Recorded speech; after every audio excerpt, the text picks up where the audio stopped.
The notice had been taped to the front door with so much masking tape, it looked like someone was afraid it might blow away and take the last shred of dignity with it.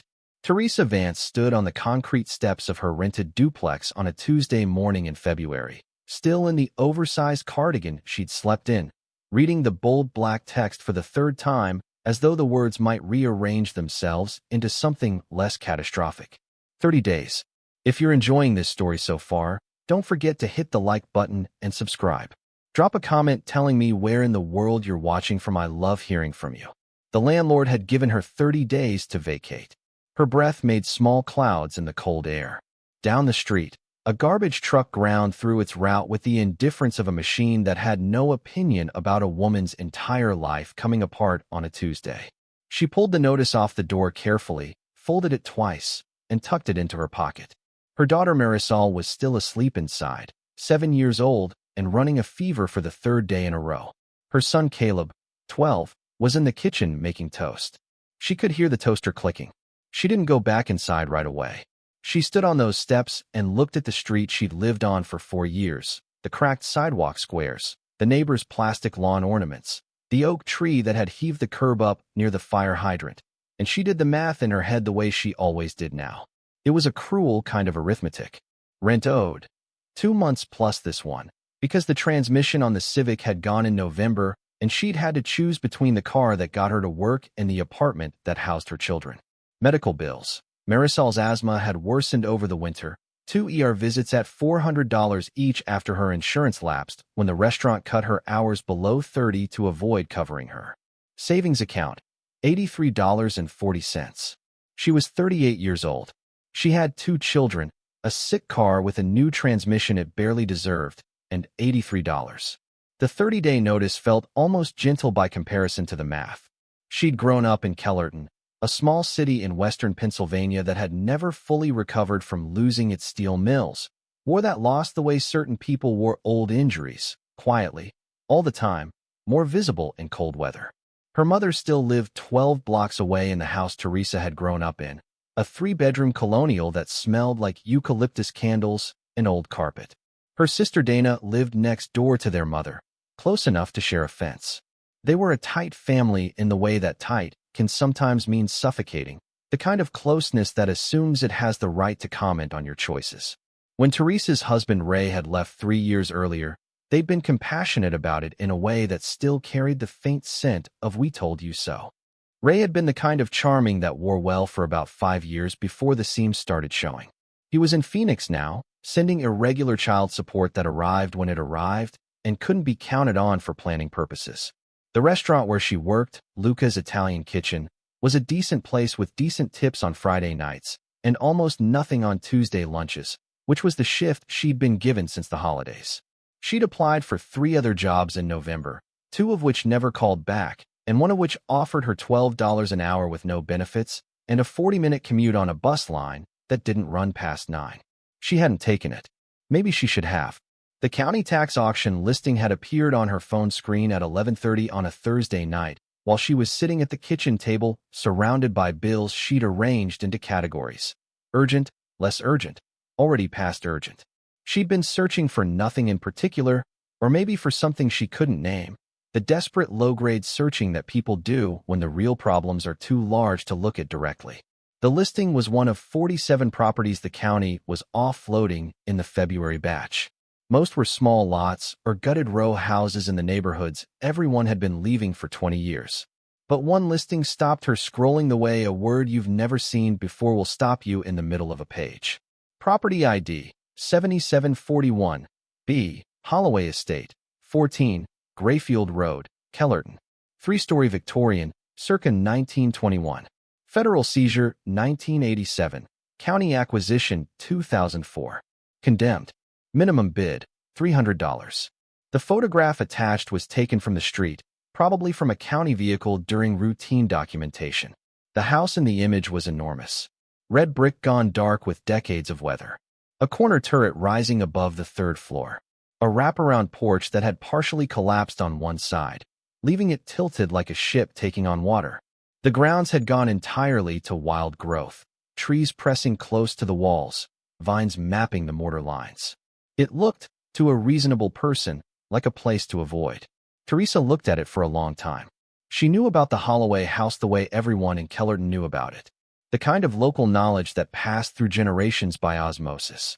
The house had been built in 1921 by a man named Colonel Everett Holloway, who'd made money in steel and more money in government contracts during the First World War. He'd lived in it until his death in 1961, and his son, Thomas Holloway, had inherited it along with whatever other arrangements Thomas had made with people whose names never appeared in newspapers. Thomas Holloway had been under federal investigation for nearly a decade before the FBI raided the property in 1987. The charges that followed were complicated and never fully public, involving military contracts, classified materials, and financial crimes that the local paper had covered in language so carefully hedged it said almost nothing. Thomas had died in federal custody in 1994. The house had remained sealed, contested in estate proceedings for years, then transferred to county ownership and left to rot. Nobody had lived in it since 1987. 37 years of empty. The local reputation was less clinical than the county records. People in Kellerton called it the Holloway place the way they called certain roads the ones where someone had died. Children dared each other to approach the gate. There were stories, the kind that mutated through decades of retelling. Sounds heard from inside. Lights seen in upstairs windows. A couple of teenagers who'd broken in during the 90s and come back out white-faced and silent about what they'd seen. Teresa's mother had told her once, matter-of-factly, that the Holloway house was the kind of place that gave back more trouble than it was worth to anyone foolish enough to want it. The word cursed had been attached to it for so long that Kellerton had simply accepted the designation the way it accepted the closed mills and the crumbling downtown. Some things were just what they were. At 11:45 on a Thursday night, with 30 days on a notice she hadn't told her children about yet, and $83 in a bank account that charged her $450 a month to exist, Teresa Vance went to the county auction site and registered to bid. She typed her information into the form slowly, double-checking each field. She read the terms twice. She stared at the minimum bid again. $300. She had 83. She thought about that for a while. Then she called her sister Dana. Dana picked up on the fourth ring, voice groggy and irritable. Teresa, it's almost midnight. I need to borrow $300. I'll pay you back. For what? She looked at the photo on her screen. The dark brick. The broken porch. The trees that had grown so close, they seemed to be leaning in to listen. I'll explain tomorrow. I just need to know if you can do it tonight, online. There was a long silence. Dana had the particular kind of silence that communicated volumes. Is this about the eviction notice? Mom mentioned she thought you might beat Dana. $300. Yes or no? Another pause. I'll send it. But Teresa, you better have a plan. She placed the bid at midnight. She won it at 2 in the morning, the only bidder, which she didn't find out until she woke at 5 to check her phone. When she read the confirmation email in the thin gray light of a February dawn, with Marisol coughing softly in the next room and the eviction notice sitting on the kitchen table, she felt something shift in her chest. Not quite hope. More like the thing that exists just before hope, when you've made a decision that can't be undone and your body is still deciding whether it was brave or foolish. She called her mother at 7. Her mother listened to the whole explanation in the kind of silence that meant she was choosing her words. You bought the Holloway place, her mother said, finally. For $300, yes. Teresa, her mother's voice had layers in it. Concern on top, and underneath that, resignation, and underneath that, something that might have been the particular exhaustion of a woman who has watched someone she loves walk toward a problem while knowing she can't stop them. That house is condemned. You know what condemned means. It means the county looked at it and said nobody should be living there. The county also had it for 20 years and did nothing with it. At $300, it's still mine. I can at least look at it. People say things about that house. People say things about everything. Her mother breathed carefully. What are you going to do with a falling-down mansion when you have 2 children and no money? It was the correct question. Teresa didn't have a complete answer yet. What she had was the visual from that county photo, 3 stories of brick that had survived a century, the understanding that she was 30 days from having nowhere to put her children, and the particular clarity that comes when you've eliminated every comfortable option and the only ones left are the uncomfortable ones. I'm going to go look at it today, she said. I'll know more after that. She didn't tell Caleb and Marisol right away. She dropped Marisol at her mother's house with children's Tylenol and instructions, drove Caleb to school, and then pointed the Civic east toward Grayfield Road. The county deed was on the passenger seat. The keys, two of them on a county-labeled ring, were in her coat pocket. She'd picked them up from a board clerk at the county property office at 8:15, who'd handed them over without comment, as though she transferred ownership of condemned mansions to broke single mothers every morning, which perhaps she did. Grayfield Road climbed slightly as it left the main grid of Kellerton, passing through a neighborhood that had once been the city's upper residential edge and was now a study in differential decay. Some houses showed signs of recent renovation, new windows and painted trim, people fighting back against entropy with equity loans and weekends. Others had clearly been given up on. The Holloway property occupied the corner where Grayfield met an unnamed, unpaved lane, behind a wrought iron fence that had managed to stay mostly vertical despite being eaten through with rust at the base posts. The gate was chained, padlocked, the chain itself more orange than silver. The fence ran perhaps 200 feet along Grayfield before disappearing into heavy growth on the north side. Teresa sat in the car at the curb and looked at it through the windshield for a full minute. The house was more imposing in person than the county photograph had suggested. The photograph had flattened it, reduced it to a two-dimensional problem. Seen from the street on a gray February morning, it had mass. The 3 stories of brick commanded the corner without trying to. The turret on the northeast corner rose against a low, overcast sky, its conical copper roof gone completely green with oxidation, the kind of green that took decades to develop. The wraparound porch was in worse shape than the photo showed. The south section had not just sagged, but had partially separated from the house, hanging at an angle that made the entrance steps look like a warning rather than an invitation. The front windows on the ground floor were boarded with plywood. The second-floor windows were intact, but dark with grime so accumulated it was nearly opaque. The third floor showed 2 broken windows, their frames empty, open to whatever weather had moved through them for years. The trees along the fence line were old growth, oaks and sycamores that had been there before the house and would be there after, their roots working steadily under the brick of the front walk. Ivy covered the east wall almost entirely, the vines as thick as thumbs at the base, the kind of growth that didn't look decorative anymore so much as territorial. The property was not merely neglected. It was reclaimed. The city of Kellerton had been slowly taking it back, one winter at a time, and the house had been standing its ground. She unlocked the gate with the smaller of the 2 keys. The chain came away stiffly. The gate swung inward with a groan that seemed excessive, as though the house itself was registering an opinion about visitors. The front walk was broken in multiple places, heaved upward by roots, the gaps filled with dead leaves compressed into dark mats by seasons of moisture. She walked it carefully, testing each section before committing her weight. The front door was heavy oak, banded with black iron hardware, and it yielded to the second key with a resistance that suggested the lock hadn't been operated in a very long time. The mechanism turned, complained, and gave. She pushed the door inward, and the smell hit her immediately. A concentrated presence of time, damp stone and old wood, and something beneath those like cold metal left undisturbed, a smell with density and age. The air that moved past her as she opened the door was colder than outside, which didn't make physical sense, and which she noted and filed away. The front hall was enormous. The ceiling was at least 14 feet, its plasterwork elaborate where it hadn't fallen, coffered in a design that must have required significant labor to install in 1921. A staircase rose on the right side with carved newel posts that were still beautiful despite the grime layered over them. The floor was wide plank oak, its finish long gone, gray with age and scattered with debris, plastered dust, dead insects, a scattering of old newspapers brown at the edges.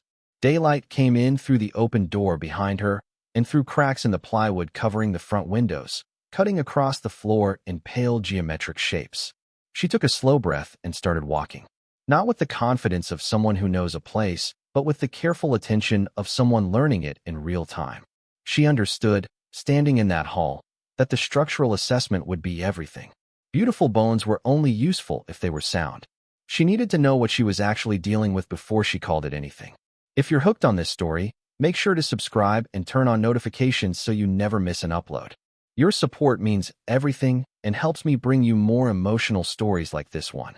The rooms off the main hall were large and interconnected in the Victorian fashion, sliding pocket doors between them. The parlor on the left retained its fireplace, marble surround intact, the firebox black with old use. Built-in shelving flanked it, empty. The ceiling plasterwork had failed in one corner, spilling chunks and dust onto the hardwood below, but the joists visible in the gap looked solid. She knocked on the walls in several places, listening for the hollow sound of rot, and mostly found resistance. The dining room beyond the parlor was proportioned for entertaining, a long room with a bay window on the east side, its glass dirty but unbroken. The window seat cushion had decomposed into a form that was more structural memory than fabric. The floor in the northeast corner showed water staining that ran from the baseboard up the wall, suggesting a roof issue above, but again the boards themselves held weight without deflection. She moved through room after room in this methodical way, spending 20 minutes on the ground floor alone, touching walls, testing floors, listening to what the house said back to her. She was not a contractor. She didn't have the technical vocabulary to assess load-bearing capacity or evaluate foundation integrity with authority. But she'd renovated a bathroom in the duplex 3 years earlier and learned enough from that project to understand the difference between cosmetic damage and structural failure, and what she was finding mostly fell on the cosmetic side. Damage, yes. Neglect visible in every surface. But the house wasn't caving in. The bones Colonel Holloway had built in 1921 with money from steel and government contracts had lasted a century and weren't done yet. The kitchen was at the back of the house, large and institutional even by the standards of a wealthy home. It had been updated at some point, a previous renovation that now looked dated in ways the original Victorian details didn't. Linoleum over the original floor. Commercial-grade fixtures that had corroded. A wall of cabinets whose laminate surfaces had separated and curled.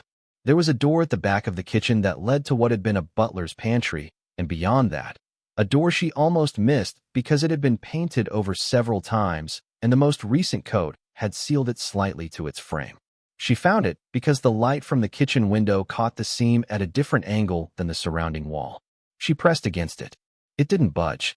She examined the frame, found hinges on the left side, meaning it opened inward, and tried pushing again with her shoulder while simultaneously lifting slightly, a trick that worked on stuck interior doors. The door gave with a sharp crack of paint seal breaking, swinging inward into darkness. Cold air moved past her. Not the ambient cold of an unheated house in February. Something specific. A vertical cold, the kind that comes from depth. She reached for her phone and turned on the flashlight. Stairs descended into darkness below her. Not the ordinary basement stairs of a residential house. Open risers, rough wood, utility function. These were stone, wide, each tread maybe 8 inches deep, built with the same intention as the main staircase above. A stone staircase descending below ground level, with a stone rail on one side and the original plaster wall on the other. The flashlight beam caught the first 6 steps clearly and then faded into black. She stood at the top for a moment. The air from below carried the metal and cold smell she'd noticed when she first entered the house, concentrated now, more present. She counted to herself, which was a habit she developed and couldn't fully explain, a way of marking time before doing something she wasn't entirely sure about. She descended the stairs slowly, one hand on the rail that held solid when she tested it, each step sounding different in the enclosed stone stairwell. 11 steps to the bottom. Her phone light swept the space at the base of the stairs, and she stopped breathing for a moment. The basement was not what basements in Victorian houses were supposed to be. She had expected storage, possibly a coal room, rough stone walls, low ceiling, the confined functional space that underpinned most houses of this age and type. What the light revealed was a room with an 8-foot ceiling. Concrete walls, poured in sections, smooth and gray. A concrete floor that had been sealed at some point, its surface still showing faint geometric lines from a machine finishing process. The room was perhaps 40 feet long and 20 wide. Along the far wall ran a bank of metal shelving, industrial weight, the kind used in warehouses, their paint gone to rust, but their structure intact. The shelving was empty now, but the mounting hardware and the weight capacity of the brackets communicated something about what had previously occupied them. This was not household storage. The room had been built to hold things that mattered. She walked toward the shelving slowly, scanning with the phone as she moved. The room was clean in a relative sense. Old, yes, but not the chaotic decay of the floors above. Whoever had used this space had used it purposefully and cleared it deliberately when they left. Near the east wall, she found remnants of what had been a conduit system, electrical, PVC conduit still attached to the wall in sections, its runs leading toward a metal junction box mounted near the ceiling. The conduit disappeared into the wall at intervals, suggesting it had extended into adjacent spaces.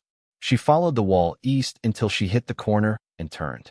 North wall, another section of the basement, partially separated by a concrete partition that rose to within 3 feet of the ceiling, creating a corridor-like space between the main room and whatever was beyond. She moved into the corridor. The air was noticeably colder here. Her breath was visible. She counted steps again, 8, 9, 10, and the corridor ended at a wall. Solid concrete. But the phone light caught something at the base of that wall that stopped her, a seam. Clean, horizontal, running the full width of the wall at floor level, and above it, at roughly waist height, another seam. The concrete hadn't been poured as a single section. It had been assembled, or one section had been added later, fitted against an existing wall. She pressed her hand flat against the surface. The concrete was cold, but not uniformly cold. Toward the right side of the panel, her palm registered something slightly different, a variation in thermal mass that made no sense in a solid wall. She knocked. The left side produced the dense sound of solid concrete. The right side produced something else. Not hollow exactly, but different. Reduced. A sound with a space behind it. Teresa Vance stood in the basement corridor of the Holloway house on a gray February morning with plaster dust on her coat and a phone flashlight in her hand, and the growing understanding that the condemned mansion she'd bought for $300 was not what it appeared to be from the street. She didn't know yet what was behind that wall. She didn't know the full history of Colonel Everett Holloway and his son Thomas, and the federal investigation that had ended in seizure and silence.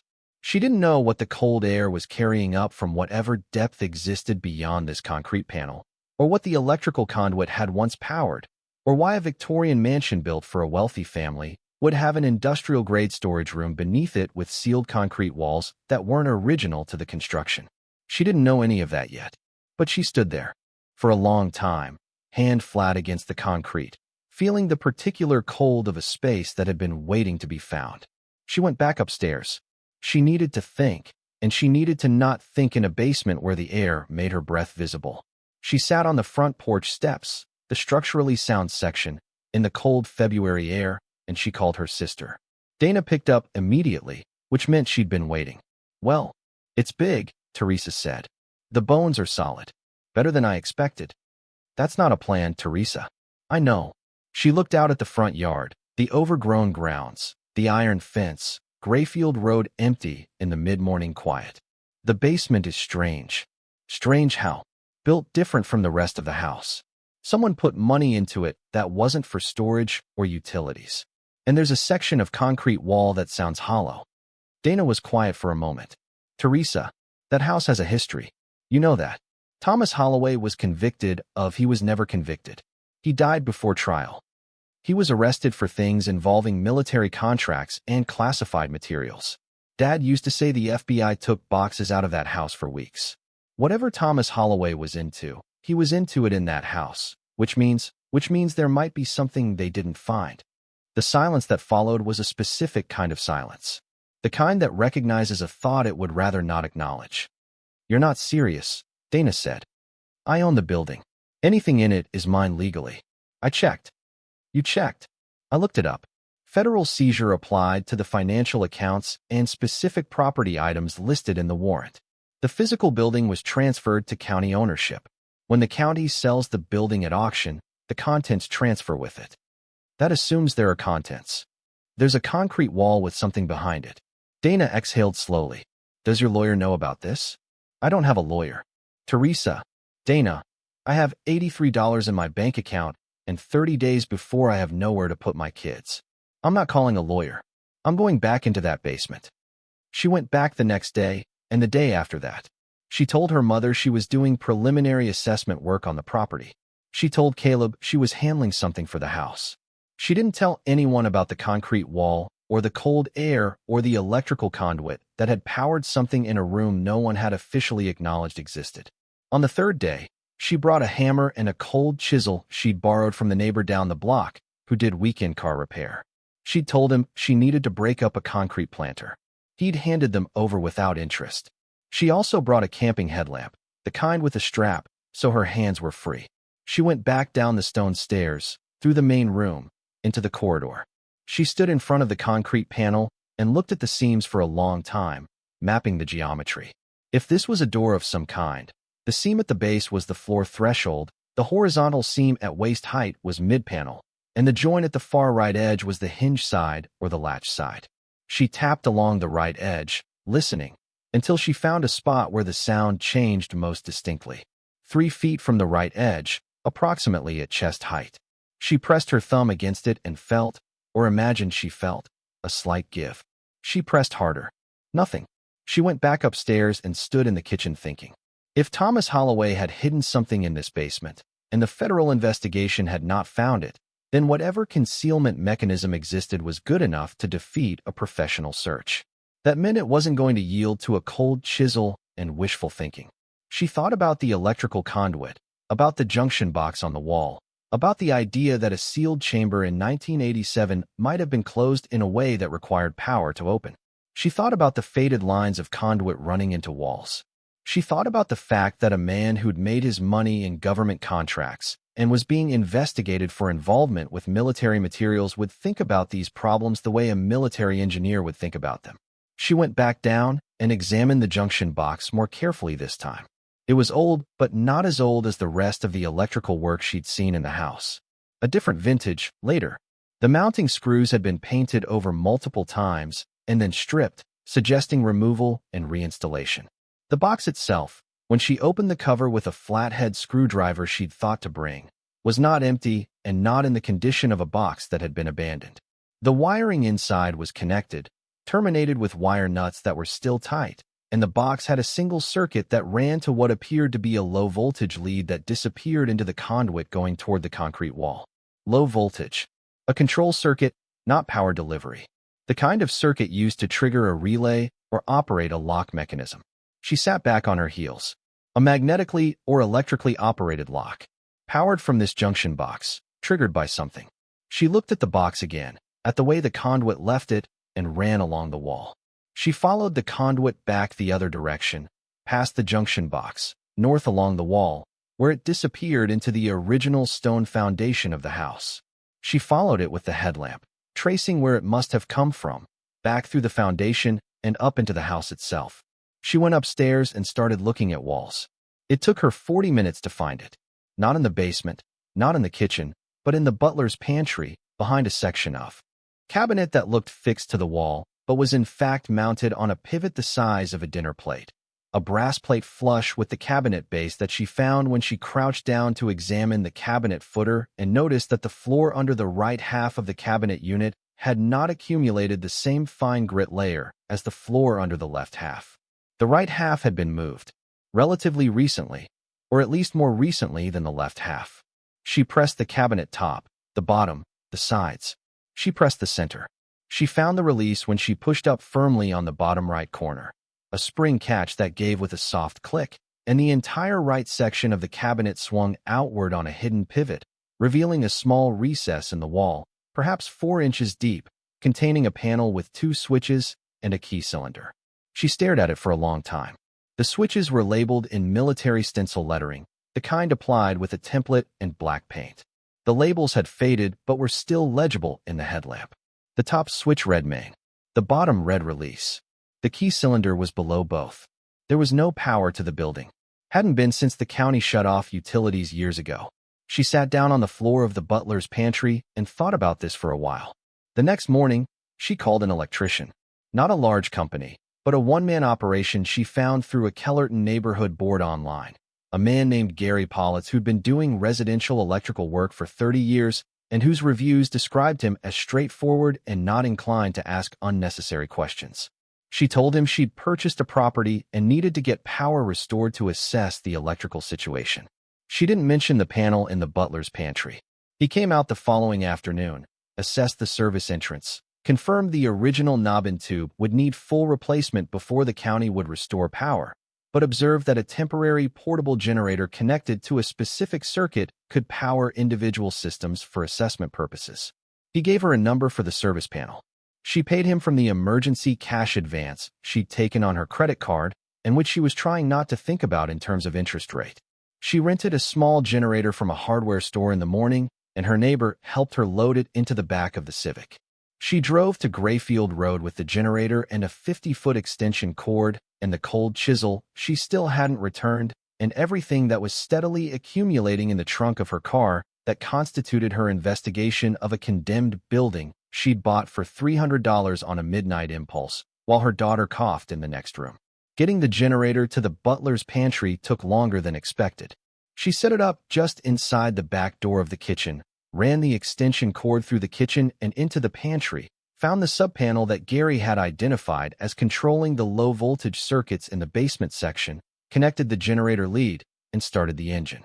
The generator clattered to life in the cold kitchen air, its exhaust venting out through the cracked open back door. She went to the hidden panel in the butler's pantry wall. The small indicator light beside the key cylinder, which she hadn't noticed in natural light, glowed orange. Power confirmed. She looked at the two switches for a moment. Main, then release. She flipped main. A very faint hum reached her from below, barely audible, traveling up through the stone stairs and into the floor. Something in the basement had come to life. She took the stone stairs down, through the main room, into the corridor. At the concrete panel, she pressed her ear against the surface and heard it. A low mechanical sound, a motor of some kind, engaged and running. She stepped back. She pressed her palm against the right side of the panel at chest height, the spot where the sound had differed most, and felt vibration under her hand. The motor was doing something. She went back upstairs to the panel. The indicator light was still orange, steady. She reached up and flipped the release switch. The sound from below changed. A different mechanical note, a shift in register, higher for a moment, and then a solid, definitive thunk. The sound of a heavy latch disengaging. She went down the stairs for what felt like the 100th time and stood before the concrete panel. She pressed her hand against the right side at chest height and pushed. The panel swung inward. The cold that met her was absolute. Not the ambient cold of an unheated stone basement in February, but something deeper and more purposeful. The cold of a sealed space, air that had been held behind concrete for years. The headlamp beam pushed into the darkness beyond the threshold, and she stood in the opening of what the beam revealed, a space considerably larger than the room behind her. The ceiling was higher, the walls farther apart, and the air smelled not of damp rot, but of dry metal and old paper and something she couldn't immediately identify, a faint chemical quality that prickled the back of her throat. She stepped through. The room, she understood within the first 30 seconds, had not been empty. It had been left. There was a distinction, and it mattered. Whoever had sealed this space had not cleaned it out before closing the panel behind them. They had sealed it with whatever was inside, preserving it, intentionally or not, in the state it was in when the door last closed. Along the left wall, metal shelving units, bolted to the wall and to the floor, still carried their contents. Rows of metal cases, olive drab, military standard, the kind with recessed hardware and pressure seals. Her headlamp counted 12 cases on the first shelf and 12 on the second. Along the right wall, a steel cabinet, locked, its surface stenciled with codes she didn't recognize. In the center of the room, 2 items on a heavy wooden table, a metal box roughly the size of a suitcase, its clasps secured, and a stack of documents in cardboard folders, their edges brown with age, banded together with wide rubber bands that had gone brittle. She went to the documents first because they were the thing most likely to tell her what she was looking at. The rubber bands crumbled when she touched them. She opened the top folder carefully, aware that the paper inside was old and likely fragile. The first page bore a header in government standard typeface, heavy and official, the kind printed with the gravity of institutional certainty. The agency seal at the top was unfamiliar to her at first, and then she recognized it. Not the FBI, not the IRS. A different agency entirely, one whose name she had seen in history books and documentary thumbnails. The predecessor organization to what was now a branch of the Department of Defense, a wartime procurement and resource management body that had operated during the Second World War and into the early Cold War period, responsible for managing classified financial reserves and strategic material stockpiles. The date on the document was 1952. Teresa Vance stood in the sealed room under the Holloway mansion with a 1952 government document in her gloved hands and the headlamp throwing hard shadows across 40-year-old shelving that held cases she had not yet opened, and she understood that she had found something that had not been found before. The federal investigation of Thomas Holloway in 1987 had not found this room. The county's 20 years of ownership had not found this room. No one in the history of Kellerton's relationship with the Holloway house and its mystery had found this room. She had found it because she was desperate and methodical, and because she'd noticed that the cabinet floor in the butler's pantry was cleaner on one side than the other. Her hands were trembling. She noticed this and set the folder down carefully on the table and took several breaths until the trembling stopped. Then she picked the folder back up and continued reading. The document was an inventory. A classified inventory, its classification markings still visible at the top and bottom of each page in bold red text. Confidential, restricted distribution, strategic reserve designation. She read the first 3 pages slowly, parsing the language of government bureaucracy from 1952, and what she understood after reading was this. The Holloway property had been designated, in 1952, as a secondary repository for a classified strategic reserve. Colonel Everett Holloway, then still alive, had been a civilian contractor to the Department of Defense, a relationship established during the First World War and maintained through the Second. His property, already built with a substantial below-grade space, had been retrofitted by government crews to serve as one of several distributed repositories in the northeastern United States. The designation had been classified at a level that meant the property itself did not appear in any public record as a government asset. To the county, to any subsequent authority, the Holloway mansion was simply the home of a wealthy man.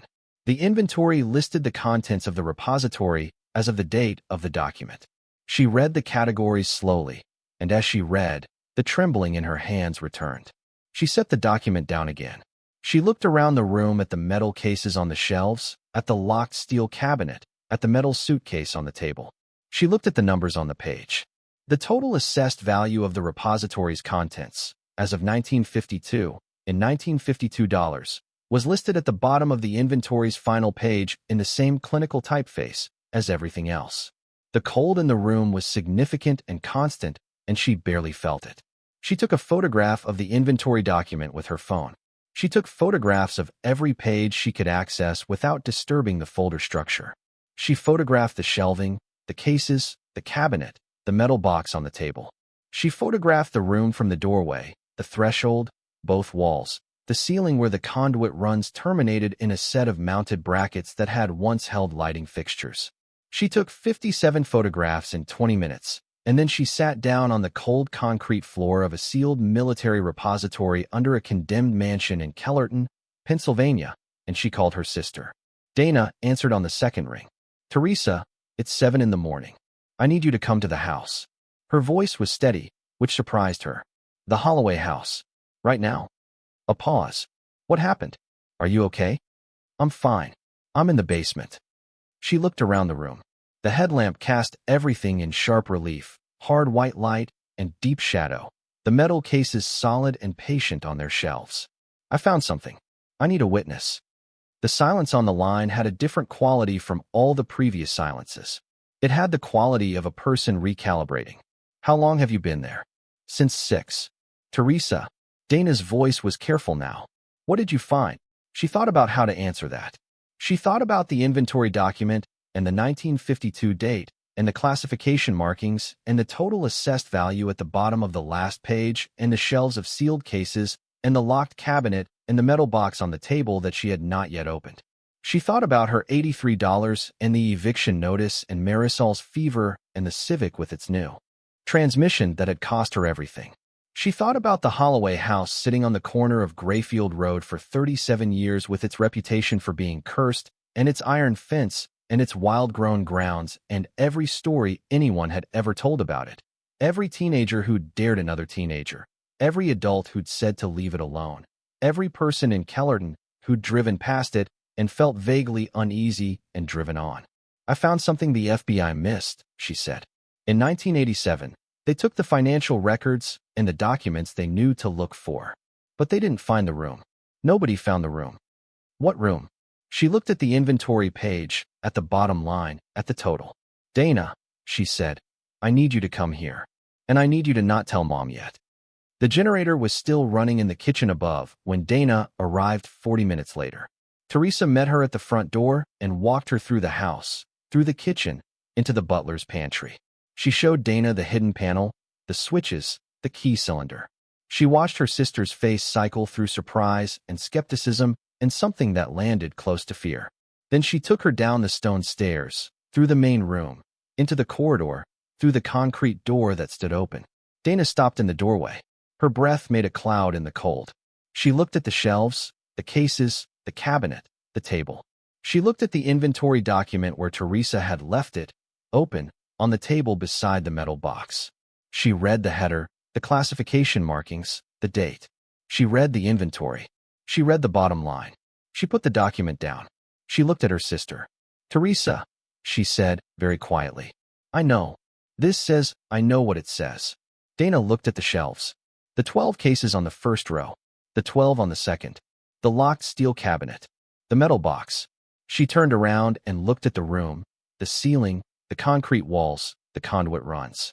She looked at the door that had been sealed and was now open. She looked at all of it for a long time. "We need a lawyer," she said finally. "I know. And the government is going to want to know about this. I know that too. There are going to be complications." Dana's voice was careful, precise, the voice of someone who worked in insurance and understood what it meant when something was more complex than it appeared. This was a classified government repository. That means there are legal questions about who this belongs to. I own the building. The deed transferred to me through the county auction. Legally, anything in the building, Teresa. Dana put her hand on her sister's arm. "You need a lawyer before you open anything. Before you move anything. Before you tell anyone else." She paused. "I mean it. Don't open that box." Teresa looked at the metal box on the table. At the clasps.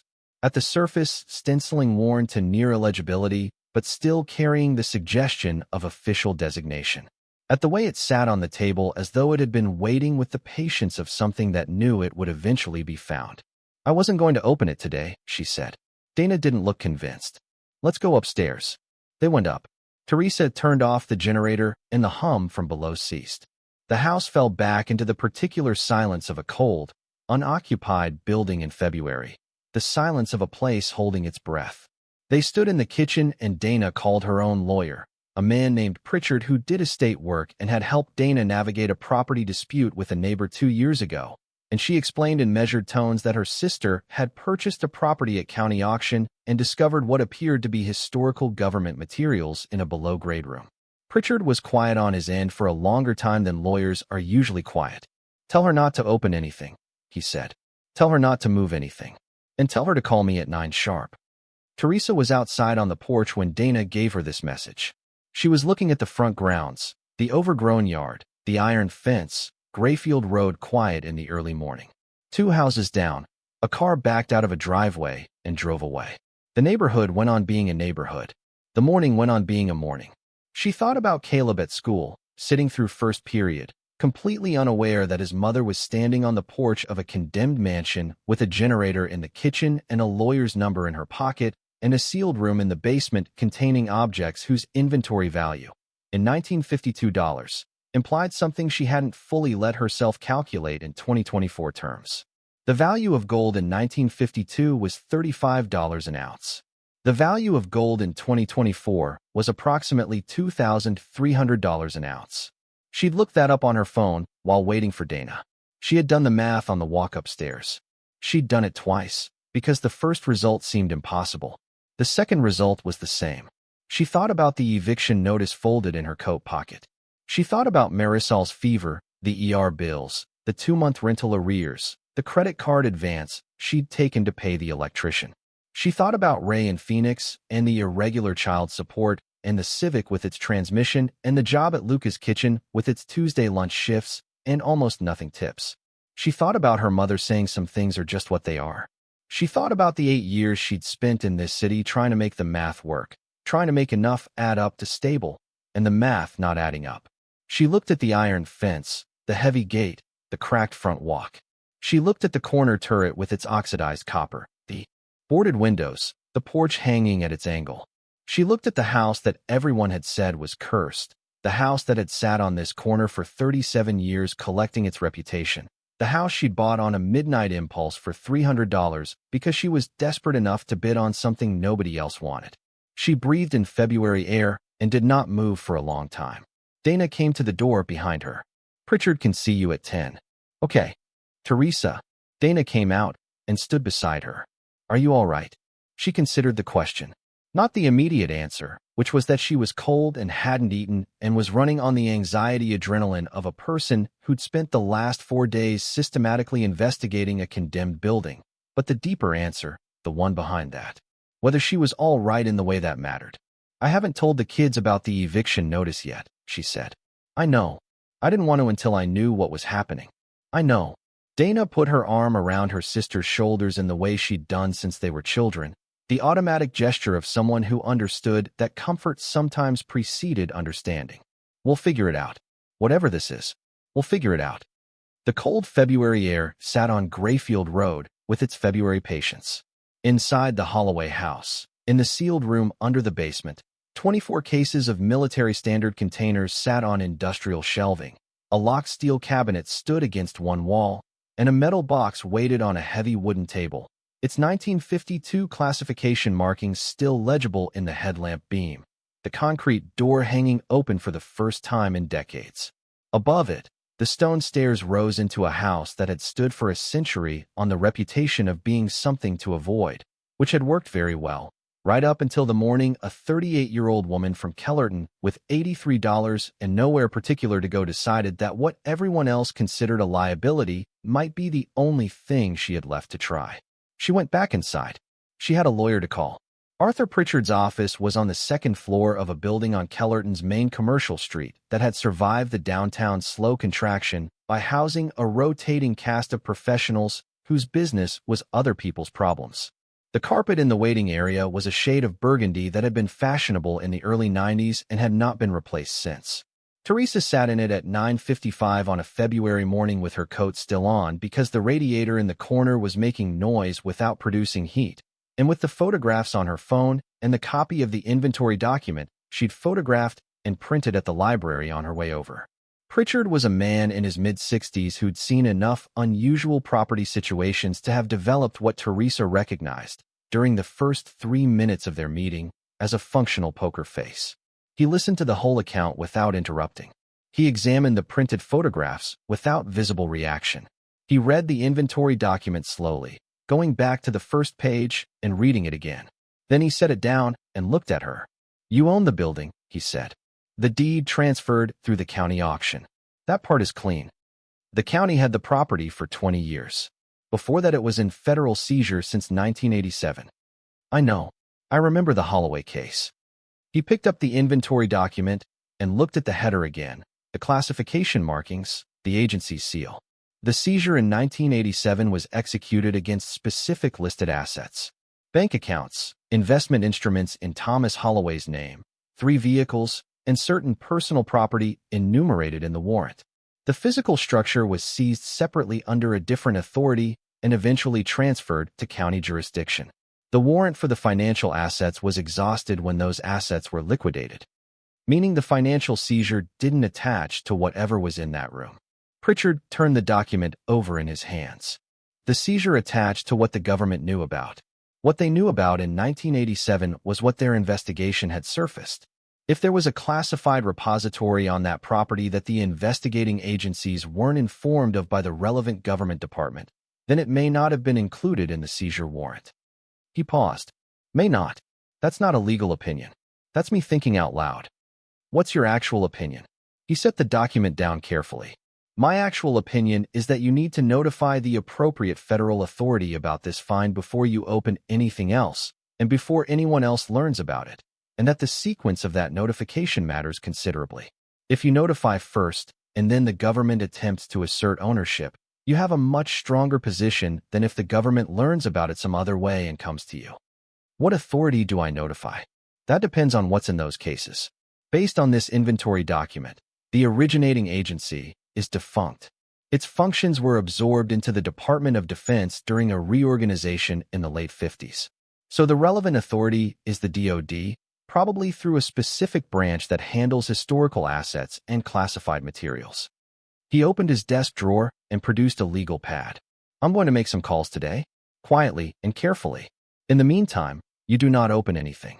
You do not move anything. You do not tell anyone else about this. My sister already knows. He looked up. Is she discreet? She works in insurance. He considered this. Keep it at that circle. Nobody else. Not your mother, not neighbors, not anyone. At the property. He wrote something on the pad. There will be people who argue that because this was originally government property, placed in a private location under classified designation, it reverts to federal ownership upon discovery. There will be other people who argue that the transfer of the physical structure carries with it everything in the structure that wasn't specifically seized. The truth is that this is genuinely unprecedented in my experience, and possibly in relevant case law, which means there is going to be a period of legal uncertainty that you need to survive intact. How long a period? Weeks, possibly months. She looked at him steadily. I have 30 days before I have to vacate my rental. My daughter has asthma. My son is 12. I have $83 in my account. Pritchard put his pen down. He looked at her for a moment. I understand the pressure you're under. I'm not sure you do specifically, but I appreciate you saying it. He picked the pen back up. I'll defer my fee until resolution. Whatever that resolution is. If there's value to be had here and you're entitled to it, I'll take my percentage then. If there isn't, we'll figure something out. He said it without ceremony. The way professionals who've been doing difficult work for a long time can say complicated things simply. Now, tell me exactly what you saw in that room. Everything. In order. She told him everything. He took 11 pages of notes. On the drive back to the Holloway house, she called Dana from the car, phone on speaker, watching the February roads. He's making calls, she said. Quietly. We keep it between us until he tells us otherwise. Mom called me this morning, Dana said. She wanted to know if I knew what you were doing out at the Holloway place. Apparently Linda Marsh from 2 blocks over saw your car parked on Grayfield Road 3 days running. Teresa gripped the steering wheel. What did you tell her? I said you were doing an assessment. Which is true. Did she leave it there? For now? But you know how she is. Dana paused. Teresa, she's going to find out eventually. I know. I just need it to not be yet. She didn't go back into the basement that day. She went back to her mother's to pick up Marisol, who was marginally better, the fever down but still present, sitting on her grandmother's couch watching cartoons with the glazed contentment of a sick child being looked after. Teresa sat at the kitchen table while her mother made tea. She watched her mother's movements around the familiar kitchen, the 40-year-old efficiency of a woman who knew exactly where everything was and had opinions about the placement of things that weren't hers. You look like you haven't slept, her mother said, setting the tea down. I'm fine. You're not fine. You're whatever you get when you've decided something and won't talk about it. Her mother sat across from her. She was 64 years old with the posture of a woman who'd been told her whole life to stand up straight and had complied to the point where it was no longer effort. Her name was Barbara, and she'd been widowed for 9 years and managed her life with the systematic competence of someone who'd learned that the world would not manage itself. She looked at her daughter. The Holloway house, she said. Mom, Teresa, I'm not asking you to explain yourself. I'm telling you that people in this city have a long memory for that property. Whatever you're doing out there, people are going to have opinions about it. People already have opinions about everything I do. That's true. Her mother picked up her own tea. But the Holloway house is different. People don't just have opinions about it. They feel things about it. The Holloway family and what Thomas Holloway was involved in, those things didn't happen far away. They happened here. Some of the people affected by what he did are still in this city. She looked at her daughter. I'm not saying don't. I'm saying be careful. I'm being careful.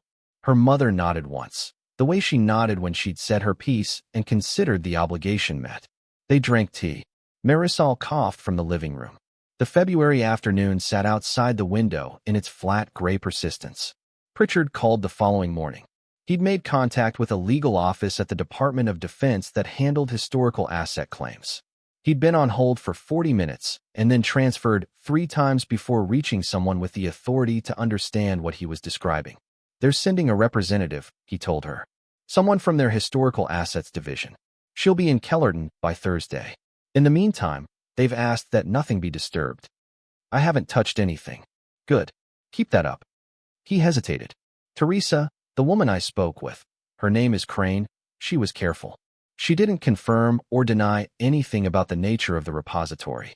She asked several questions about the inventory document, specifically about the classification markings and the originating agency designation. The way she asked them suggested she knew exactly what she was looking at. Meaning the government knows this place existed. Meaning someone in the government knows this place existed. Whether that knowledge is current or historical, I can't say. But the response time is faster than I expected for a routine inquiry, which tells me this isn't routine to them either. She drove to Grayfield Road after the call and sat in the car outside the iron fence for a while. The house stood in its February stillness, the boarded windows, the tilted porch, the copper turret gone green against the gray sky. She thought about Colonel Everett Holloway building this house in 1921 with his steel money and his government contracts, never imagining, presumably, that 100 years later a woman he'd never heard of would be sitting outside it in a 10-year-old Civic trying to figure out what his family's secrets were going to do to her life. Or maybe he had imagined something like it. Maybe people who made arrangements with governments understood that arrangements had a way of outlasting the people who made them. She went inside and she did something she hadn't done in her previous visits, which was walk through the house not as an assessor looking for structural problems, but as someone who was going to live there. She stood in the parlor and imagined the fireplace working. She stood in the dining room and looked at the bay window, the light it would carry in summer. She walked the upstairs hallway and opened bedroom doors, counting rooms, thinking about what each space could become. The house needed work. Substantial work, the kind measured in months and professional labor and money she didn't have yet. But the house was offering itself to her in a way she hadn't fully registered before, not as a problem to solve, but as a future to inhabit.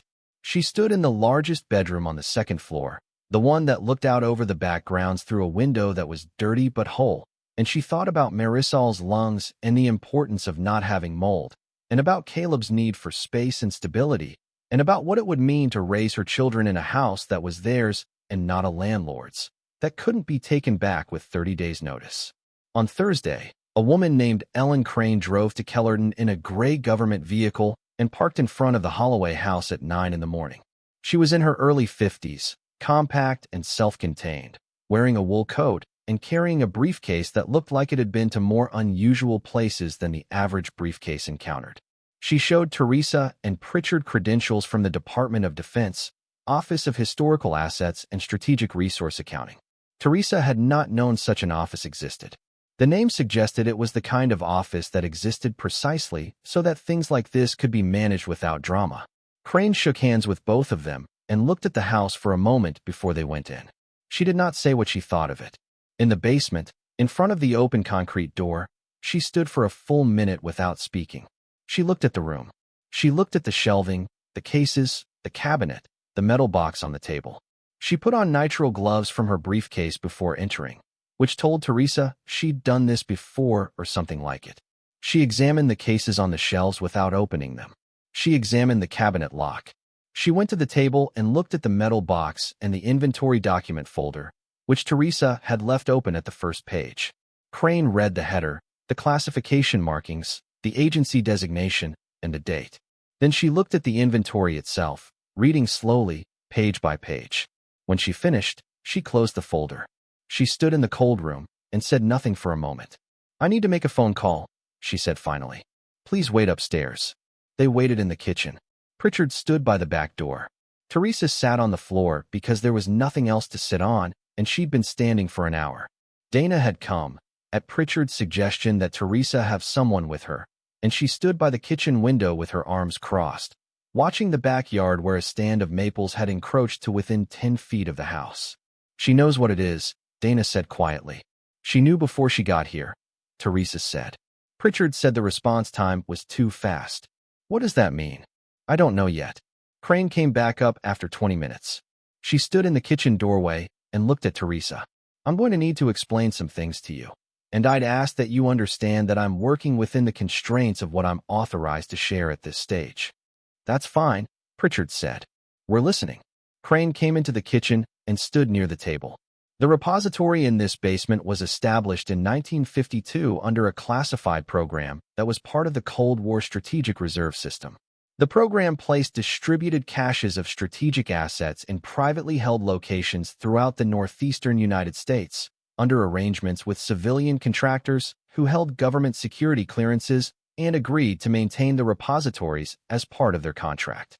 Colonel Everett Holloway was one of 11 such contractors. Teresa looked at her. What kind of strategic assets? Gold bullion, primarily, and a secondary component of classified financial instruments from the wartime mobilization period, specifically bearer bonds issued under emergency powers during the Second World War and classified at a level that prevented their public registration. She paused. The program was discontinued in 1961. At that point, 10 of the 11 repositories were formally closed and their contents transferred to federal depositories.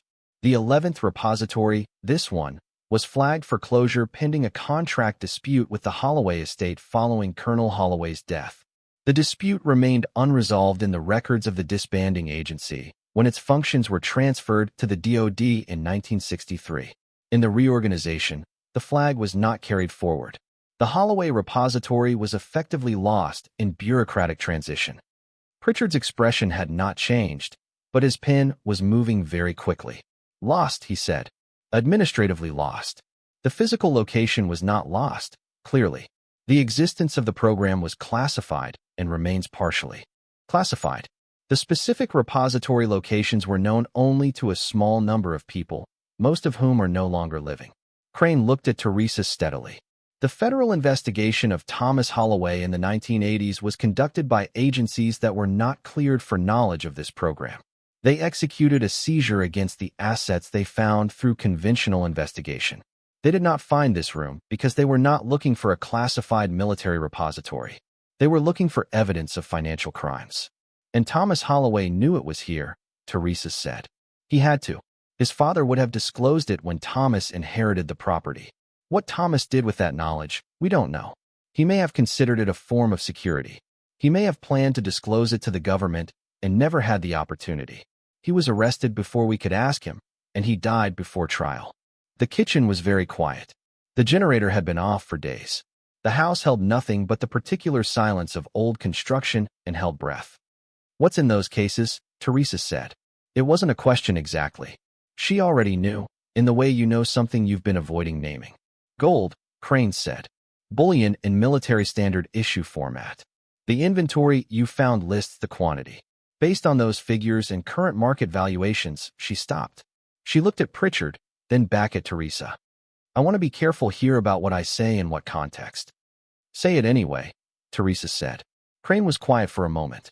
The gold inventory, at current market valuation, is approximately $236 million. The bearer bonds, at face value plus accrued interest, represent an additional $67 million. The classified documents in the cabinet have been assessed by our Historical Records Office, based on prior knowledge of what was distributed to repositories in this program, to have an archival and historical value of approximately $37 million. The number sat in the kitchen like another person in the room. Dana made a sound that was not quite a word. Pritchard's pen stopped moving. Teresa looked at the floor of the kitchen, at the old linoleum, at the crack that ran from the baseboard to the edge of the step down into the butler's pantry. She looked at it for a long time. Then she looked up at Crane. $340 million, she said. Approximately. Subject to formal appraisal, which will need to be conducted jointly. Pritchard found his voice.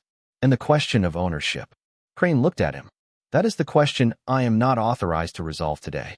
I can tell you that the Department of Defense will be filing a formal claim based on the original government ownership of the assets. I can also tell you that your client's legal counsel will have a substantial argument based on the property transfer and the specific circumstances of the 1987 seizure. She looked at Teresa.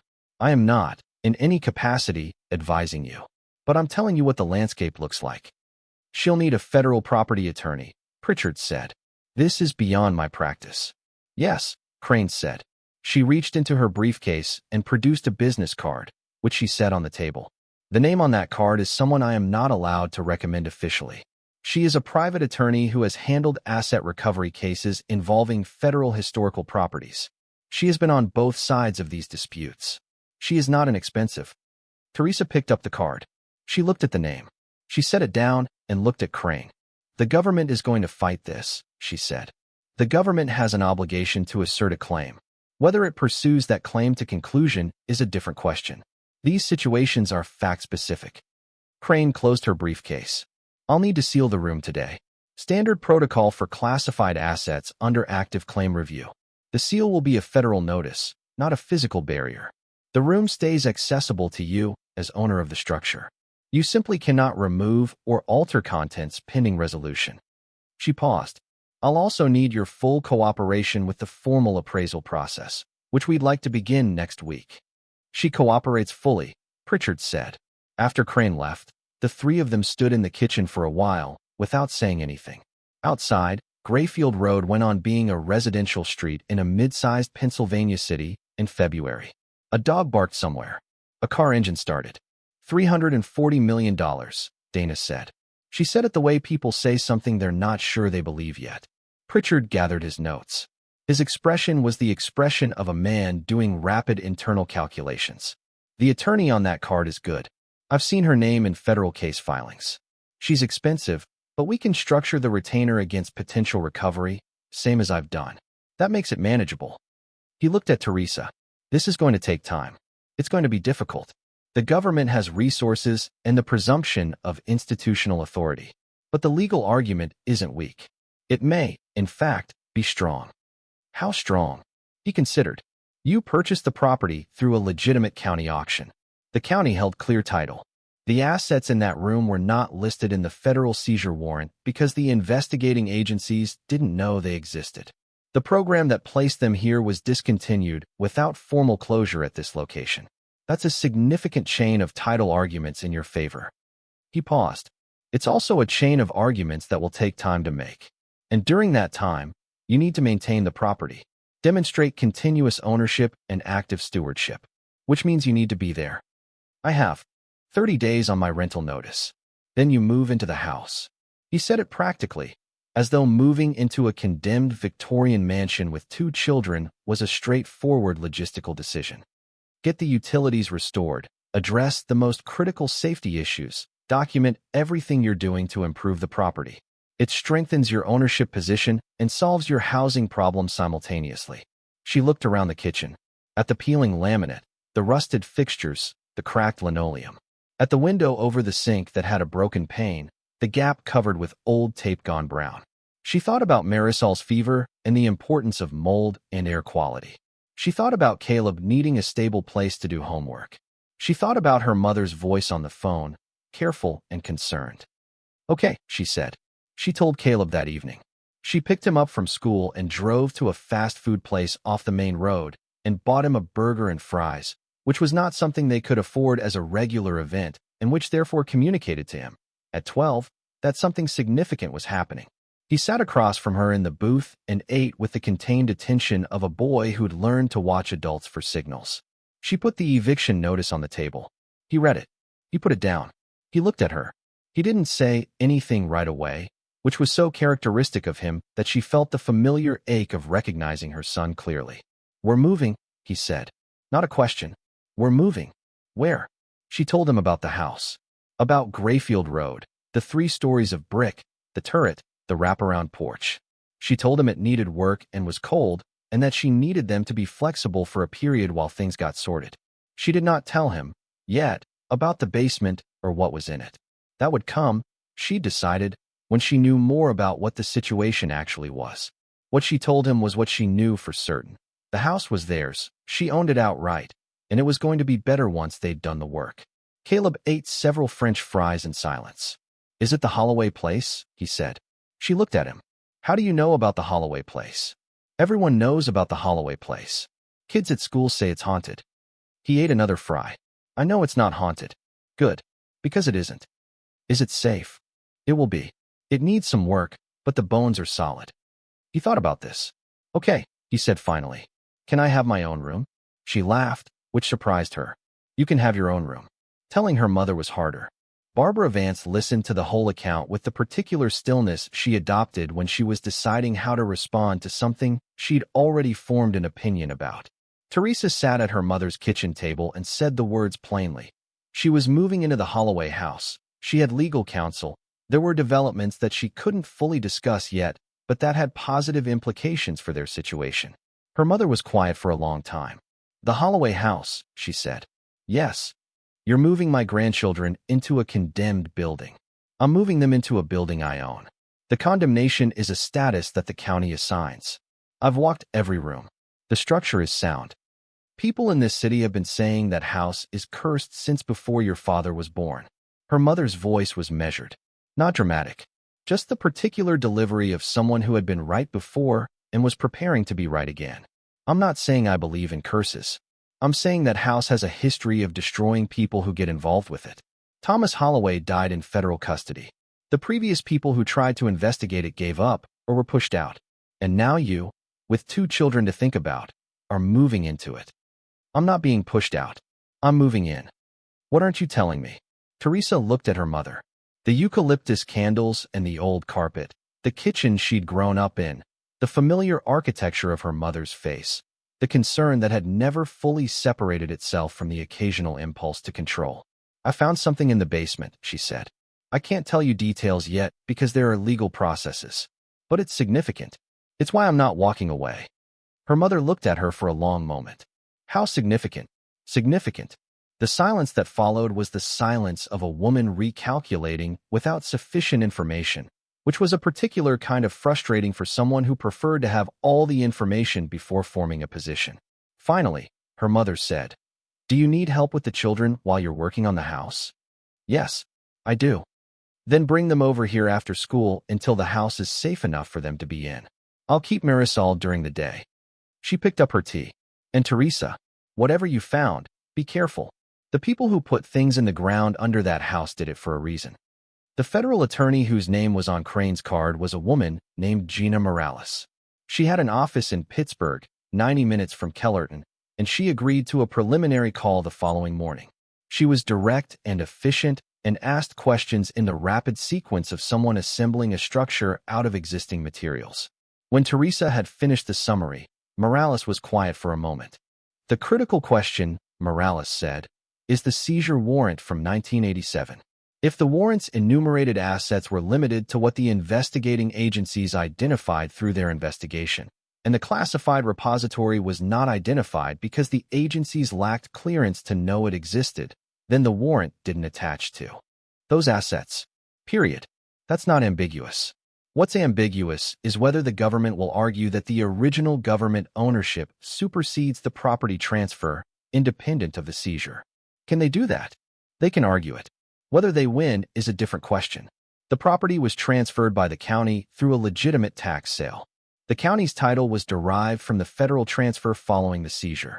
If the government wanted to retain a claim to the assets, it had 20 years of county ownership to assert it. It didn't. That silence has legal significance. Morales paused. I've seen similar fact patterns twice in my career. Once with a private collection of wartime assets discovered in an estate sale. Once with a Cold War-era buried cache on private land in Montana. The outcomes were different in each case. The Montana case settled in the property owner's favor. The estate case went to trial, and the government prevailed. The distinguishing factor was documentation of the original government designation and whether it created a cognizable claim that survived property transfer. The inventory document, Teresa said. Yes, the inventory document helps them and helps you simultaneously. It proves the assets were government property originally. It also proves the program existed and that the repository was established under a framework that included a specific closure protocol. If that closure protocol wasn't followed for this location, and the assets were left in place without a formal claim being asserted for 60 years, the argument for abandonment has weight. Government abandonment of a $340 million asset. Bureaucratic abandonment, Morales said, which happens more often than people assume. The DoD maintains something like 9,000 unresolved historical asset cases. Most are trivial. Some aren't. She was quiet for a moment. I want to take this case. I'll do it on a contingency basis, 30% of recovered value if we prevail, nothing if we don't. If we prevail at maximum, that means my fee is substantial and yours is more so. If we don't prevail, you've lost nothing but time. Do you want to think about it? No, Teresa said. Yes, let's do it. Word got out anyway, the way it always does in a city of that size. Not the full story, not the detail or the dollar figure, but enough. Someone at the county property office mentioned the sale to someone they knew. Linda Marsh from 2 blocks over had already noted Teresa's regular presence on Grayfield Road. The federal vehicle that had appeared at the property on Thursday was noted by at least 3 neighbors who made mention of it to other neighbors. By the following Monday, the general shape of something unusual happening at the Holloway property had made its way through the social networks of a city that had been watching that building for 37 years and had strong opinions prepared. The comments started online first. A neighborhood group on social media, the kind that existed in every small city, populated by people who cared deeply about property values and had variable opinions about newcomers and changes. Someone posted that there was activity at the Holloway place and asking if anyone knew what was happening. The replies accumulated over a day and a half. Most were skeptical in the specific way that skepticism functions in a community where something's reputation has been established for decades. Several people mentioned the curse. Several mentioned Thomas Holloway and the federal investigation and made the implication, clearly if not explicitly, that whatever was happening now was probably connected to that history in ways that would end badly. A few people said they'd driven past and seen lights in the windows, which they reported with the tone of people reporting something ominous rather than something that indicated a person was working there. One person said they'd heard the new owner had bought it for almost nothing and was clearly in over her head. Another replied that it was a shame someone was going to waste money on a lost cause. A third said the house should have been demolished years ago, and whoever bought it was going to learn that the hard way. Teresa saw the thread on a Tuesday afternoon. She sat in the empty parlor of the Holloway house, phone in hand, reading it. The parlor had been partially cleared by then. She'd been spending her mornings at the house, doing what she could with what she had, sweeping debris, removing the most damaged materials, airing out rooms. She'd gotten the ground floor utilities started, the water company and the electric company both requiring deposits. She'd put on the credit card with the understanding that she needed basic services before she could make the house habitable. The space heater she'd set up in the parlor ticked and hummed. The fireplace was clear, and she'd used it with dry wood from the downed tree in the backyard, which helped. She read the thread carefully. She did not reply to any of it. She put her phone in her pocket and went back to sweeping. Dana called that evening. Have you seen the thing online? Yes.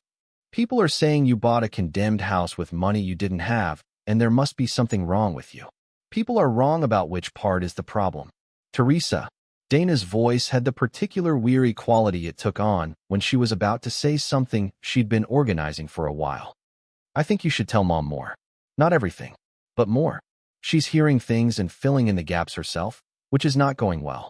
What is she hearing? That you spent the last of your money on a disaster. That you're hiding something. That you're making decisions that are going to hurt the kids. Dana paused.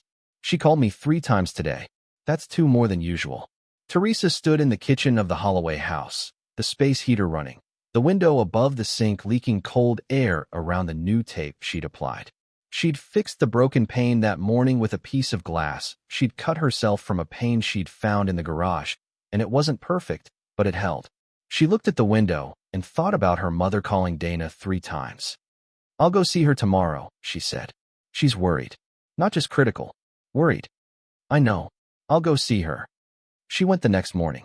Barbara Vance made coffee and sat across from her daughter at the kitchen table and waited with the patience of someone who'd been waiting for something for long enough that she'd stopped performing impatience. Teresa told her enough. Not the dollar figure, not the full scope of what Morales was pursuing, but enough that she'd found historical assets in the basement, that the government had sent a representative and was in the process of determining legal status, that she had federal legal representation in place, that the situation was complex but the prospects were not nothing. Her mother listened carefully. When Teresa stopped talking, she was quiet for a long time. She looked at her coffee. She looked at her daughter. "How much?" she said. "Mom, how much did you find?" Teresa looked at her. "Enough to change things.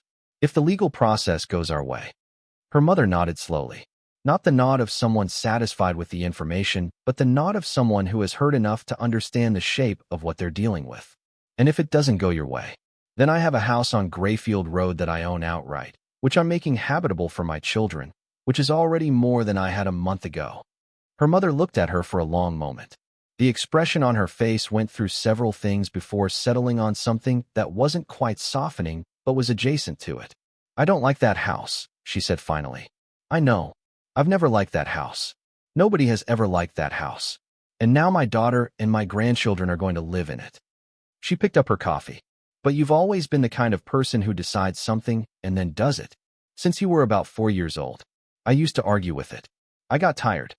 She set the coffee down. "What do you need?" "I need someone to watch the kids while I'm at the house." "I can do that. And I need you to not tell anyone else what I just told you."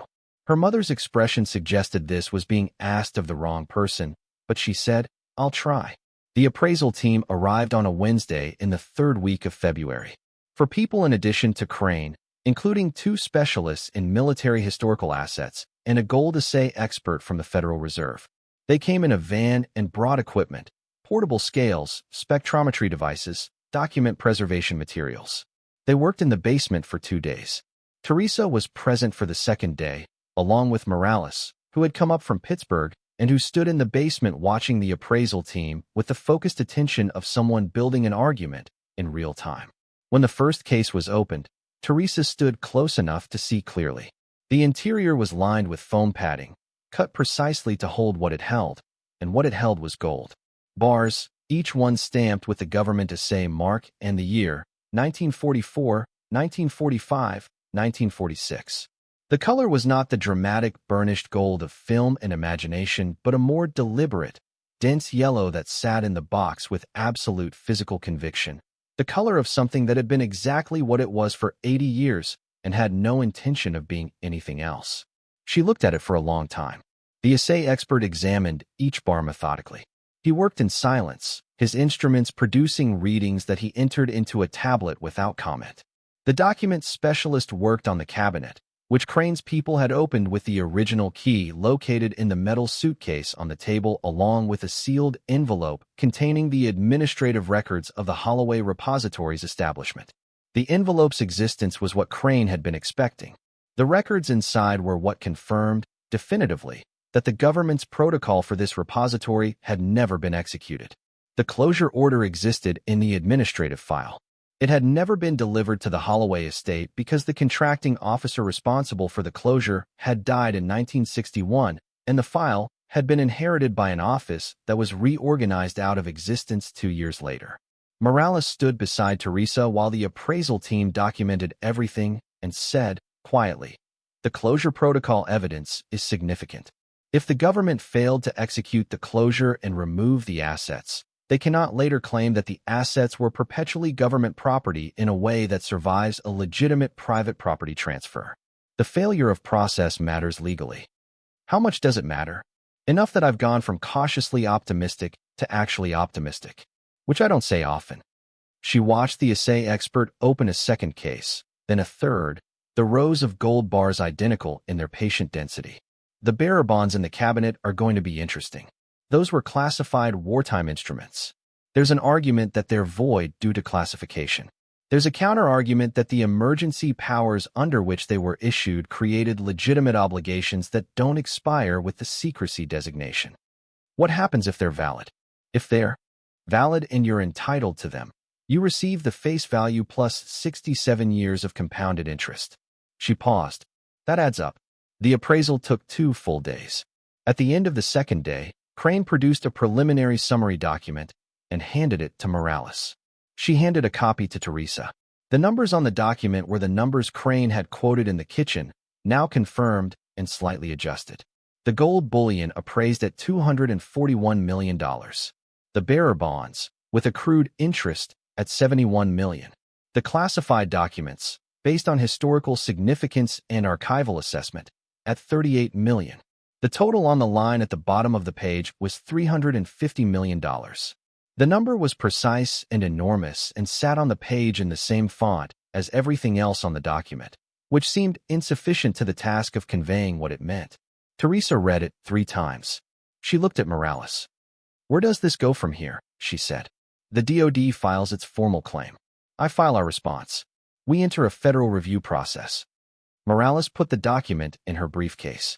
"Given the evidence of administrative failure and the legitimacy of the property transfer, I'll be filing for summary disposition.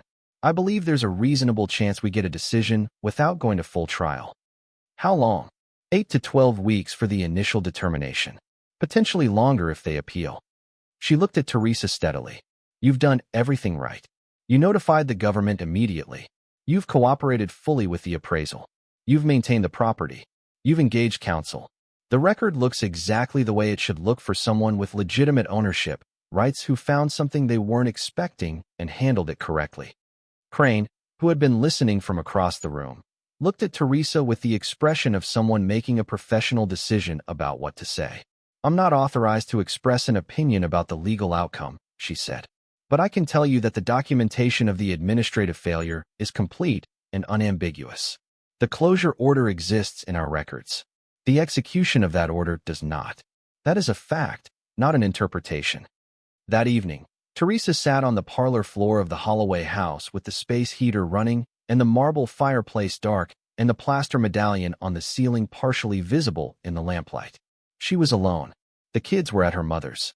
The house was around her in its particular evening silence, the sounds of a large old building settling against cold, wood contracting, the house speaking to itself in the language it had used for a century. She thought about $350 million. She thought about what it would mean. She thought about Marisol's asthma and the ER bills and the credit card and the generator and the borrowed cold chisel and the night she'd sat at a kitchen table arranging bills into categories of urgency and looked at her phone and found a county auction listing. She thought about her mother saying some things are just what they are. She thought about everyone online saying she was in over her head, that the house was a curse, that whoever bought it would learn the hard way. She thought about the 30-day eviction notice folded in her pocket, which she still hadn't thrown away. She took it out and held it. She'd been carrying it for weeks. This piece of paper that had been the edge of everything, the threshold she'd been standing at when she'd made the decision that had brought her here. She set it on the floor beside her. She looked at it for a while. Then she got up and put it in the small fire she'd built in the fireplace, and she watched it catch and burn and turn to ash and rise. The legal filing came in March, 14 days after the appraisal. Morales called her on a Tuesday morning when Teresa was on a ladder in the second-floor hallway, stripping damaged plaster from a section of wall that needed replastering. "The government filed its claim," Morales said. "It's narrower than I expected." "What does narrower mean?" "It means they're not claiming full ownership of all assets. They're claiming ownership of the classified documents in the cabinet, arguing that the classification designation creates a permanent government interest that survives property transfer. They're conceding the gold and the bearer bonds." Teresa came down from the ladder. "They're conceding the gold. Yes, the administrative failure is too well documented. They can't argue that they maintained a legitimate claim to assets they demonstrably failed to retrieve on multiple occasions over 60 years, particularly after an intervening property transfer through their own affiliated local authority." Morales paused.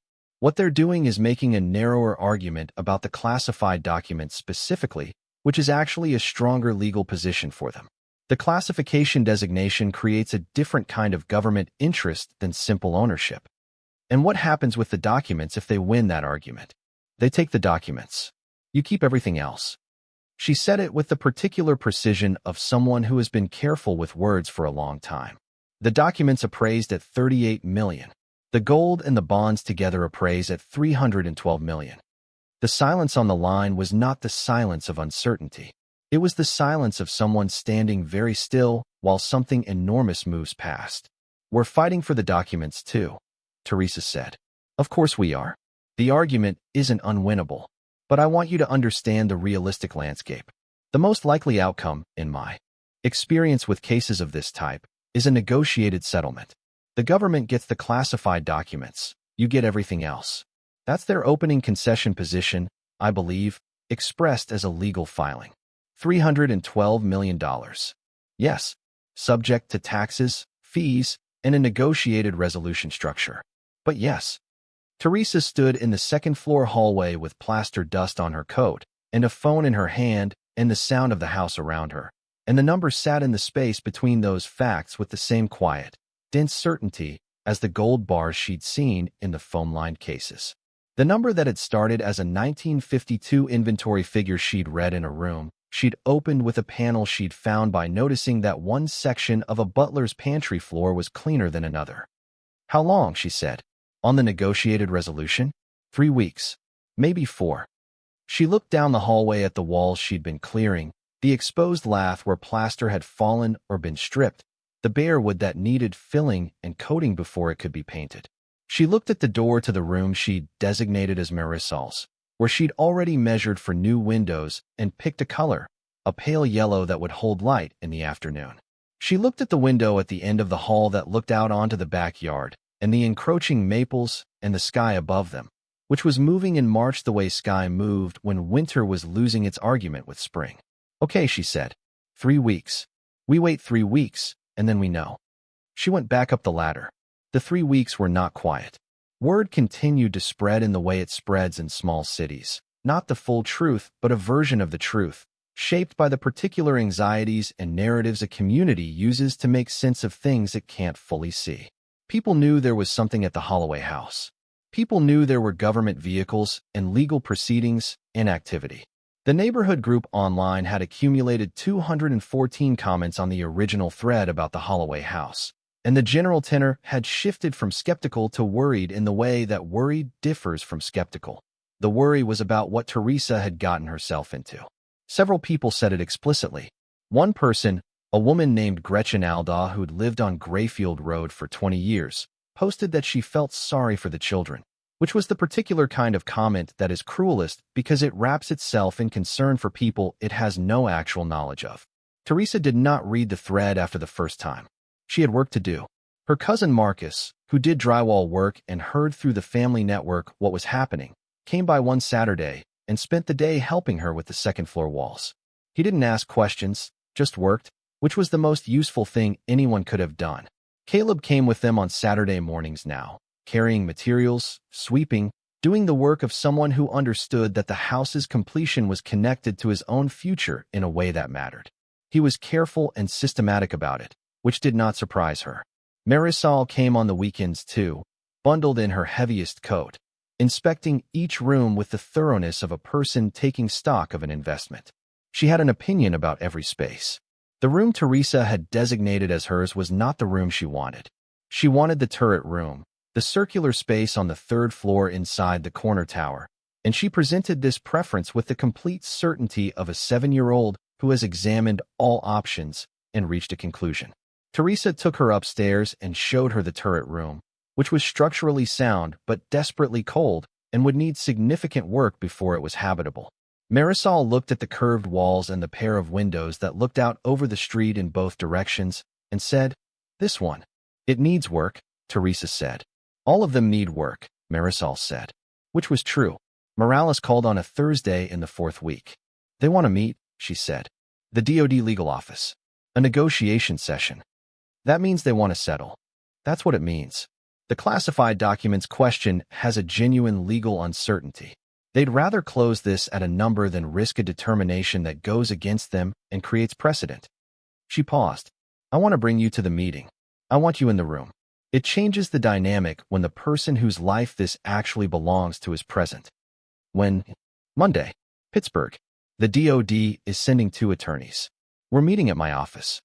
On Sunday evening, Teresa drove to her mother's house. The kids were already there, Caleb doing homework at the kitchen table, Marisol on the couch with a book. Her mother was in the kitchen, and she had made the particular meal she made when things needed marking. Pot roast, the one that took 4 hours and filled the house with the smell of time and care. They ate together at the table, the 4 of them, and it was ordinary and warm, and Teresa ate 2 portions and said very little except the things that needed to be said about homework and bedtime and plans for the week. After the kids were settled, she sat with her mother in the kitchen with the last of the tea and the particular quiet of a late Sunday evening. "Tomorrow," she said.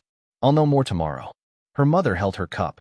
She looked at her daughter across the table that had been in this kitchen since Teresa was 8 years old. The table they'd eaten every meal at growing up. The table that had absorbed 30 years of the family's ordinary and extraordinary life. "Whatever happens," her mother said, "you did something most people wouldn't have." "I was desperate." "Desperation makes people do many things," her mother said. "Not all of them useful. You were desperate and specific, and you paid attention to things other people walked past. That's not nothing." She set her cup down. "I have never liked that house." "I know. I'm starting to think the house didn't like what it was either. Maybe it was waiting for someone who'd bother to look at it properly." She stood and took her cup to the sink. "Drive carefully tomorrow." Teresa drove home to Grayfield Road. She parked outside the iron gate and sat in the car for a moment, looking at the house in the dark. The windows she'd repaired showed nothing from outside. The porch still needed work. The turret rose against the night sky, the oxidized copper barely visible. The house was dark and large and imperfect in hers. She thought about a Monday morning in February when she'd stood on the steps of a duplex in a cardigan reading an eviction notice. She thought about $83. She thought about the library computer and the county auction site and the midnight bid she'd placed because she was out of comfortable options. She thought about the stone stairs and the cold air and the concrete panel with the seam at waist height and the panel in the butler's pantry behind the cabinet that pivoted on a hidden hinge. She thought about every step in the sequence, each one following from the last, each one requiring the one before it. The noticing of the cabinet floor, the generator, the switches labeled main and release, the motor engaging, the latch disengaging, the door swinging inward. Tomorrow she was going to sit across a table from Department of Defense attorneys and negotiate the terms of a resolution to a dispute over $350 million worth of strategic military assets that a Cold War-era government program had lost in a bureaucratic reorganization and left in a basement under a condemned house on the corner of Grayfield Road in Kellerton, Pennsylvania, until a woman with $83 and nowhere to go had bought the building for $300 on a midnight impulse and paid attention to the dust. She got out of the car. She walked through the gate, up the cracked front walk, up the porch steps. She unlocked the front door with the key that still stuck slightly and required a lift and a lean. She went inside. The house was cold and dark and full of the accumulated smell of a century. She turned on the lamp she'd set up in the parlor, and the space filled with warm light, and the marble fireplace waited with the patience of something built to last. She sat down on the floor, back against the wall, and looked at the room she was slowly making into a home. Tomorrow. She left Kellerton at 7 in the morning to make the 90-minute drive to Pittsburgh with enough time to sit in Morales's waiting room and gather herself before the meeting. The Civic moved through the early March landscape with its customary indifference to occasion, the engine doing what it did, the heater doing approximately what it was supposed to do if you angled the vents correctly. The sky was flat and white with the particular undecided quality of late winter, the season in the process of losing its grip but not yet willing to admit it. She'd worn the coat she saved for things that required looking like she'd made an effort. It was a good coat, charcoal wool, bought 4 years ago when she'd still been thinking in terms of interviews and presentations rather than generator rentals and cold chisels. She'd pressed it the night before with an iron she'd borrowed from Dana. These details mattered in the way small preparations matter when a large thing is about to happen. Not because they changed the outcome, but because they gave your hands something to do while your mind worked through everything else. She ran through the facts the way she always ran through things, in order, cleanly. The gold, $241 million at current appraisal. The bearer bonds, $71 million. The classified documents, $38 million, subject to the government's claim. The government's legal position, narrower than expected, limited to the documents, conceding everything else. Morales's read. A negotiated settlement was the most likely outcome, with the question being whether the documents resolved through government retention alone or through retention plus compensation. The government was filing their claim. She was going to sit across a table from their attorneys and determine what happened to the next part of her life. She parked in the garage across from Morales's building at 8:45. She sat in the Civic for a moment after she turned off the engine. The garage smelled like exhaust and cold concrete. Through the windshield, a support column bore years of parking dings and the faded yellow of old paint. She thought about Marisol saying this one, with the absolute certainty of a 7-year-old standing in a cold turret room. She thought about Caleb eating French fries across a booth while he absorbed the news that their life was changing again, the same stillness in his face that he'd had since he was small. She thought about her mother making pot roast on Sunday evening in the particular way that marked occasions. She got out of the car. Morales was already in her office when the receptionist showed Teresa in, standing at the window looking at the Pittsburgh skyline, which on a white March morning was a collection of shapes against a colorless sky. She turned when Teresa came in and assessed her with the rapid completeness of someone who's learned to read the state of clients quickly. "Good," she said. "You look like yourself. I'm not sure what else I'd look like." "You'd be surprised. Some people come to these meetings looking like they've already lost." Morales picked up a folder from her desk. The DOD team arrives at 9:30. 2 attorneys. The senior one is a woman named Hendricks who has been handling federal asset recovery for 11 years. I've been across from her before. She is thorough and she does not grandstand. The junior attorney is there to take notes. She handed Teresa the folder. "That's a summary of our position. You don't need to have it memorized. I do the legal speaking. What I need from you is presence. Answers to direct questions when they come to you. And your own judgment about settlement terms if we get there. What terms are we expecting? They're going to open with retention of the documents and a nominal compensation. My counter will be retention of the documents plus compensation assessed at full appraised value. There will be a middle." She picked up her own folder. "The middle is going to be somewhere between 30 and 38 million for the documents. If we land at 30, the total you receive is 312 million. If we land at 38, it's 350 million. Those are both numbers you can live with." Teresa looked at her. "Then why are we here? Why aren't we just agreeing to retention?" "Because the government expects us to push, and if we don't push, we leave value on the table. Because Hendricks has a budget and a mandate, and pushing produces a number that's closer to actual value. And because you've done everything right from the beginning, which means your leverage is stronger than it would otherwise be." Morales set the folder down. "You cooperated immediately. You notified through proper channels. You didn't remove anything. You've maintained the property. You've given the government nothing to criticize.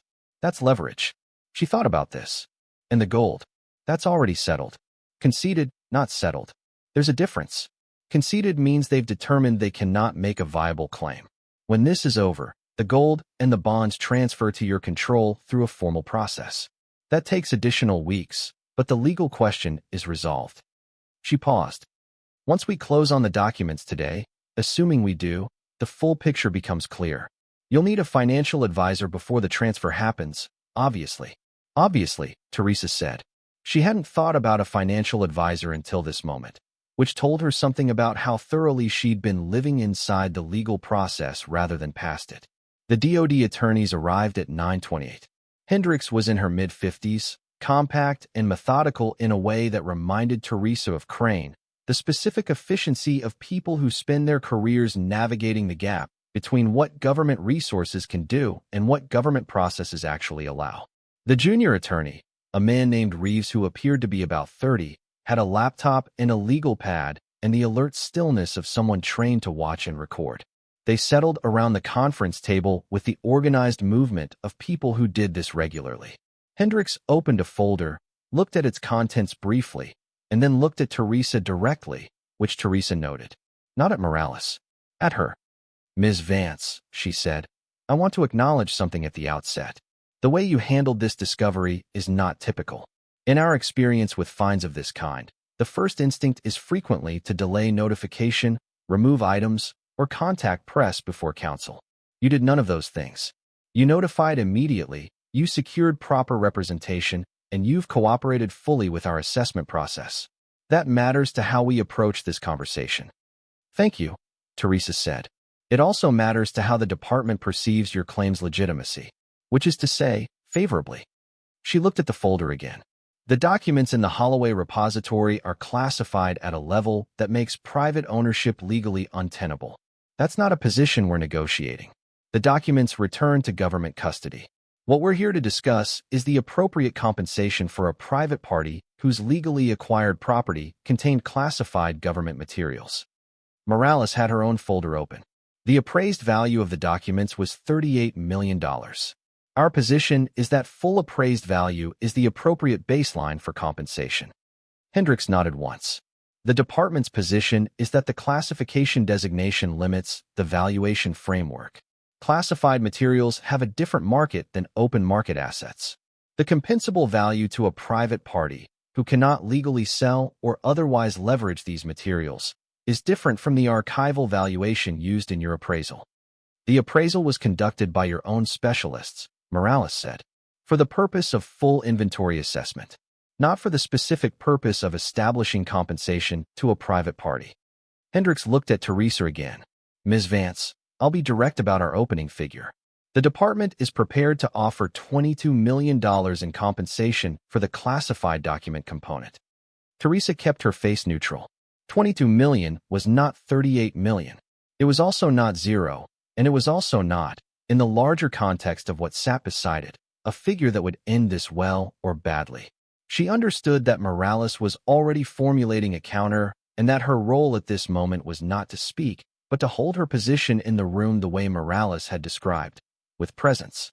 Morales countered at 36. Hendricks came back at 26.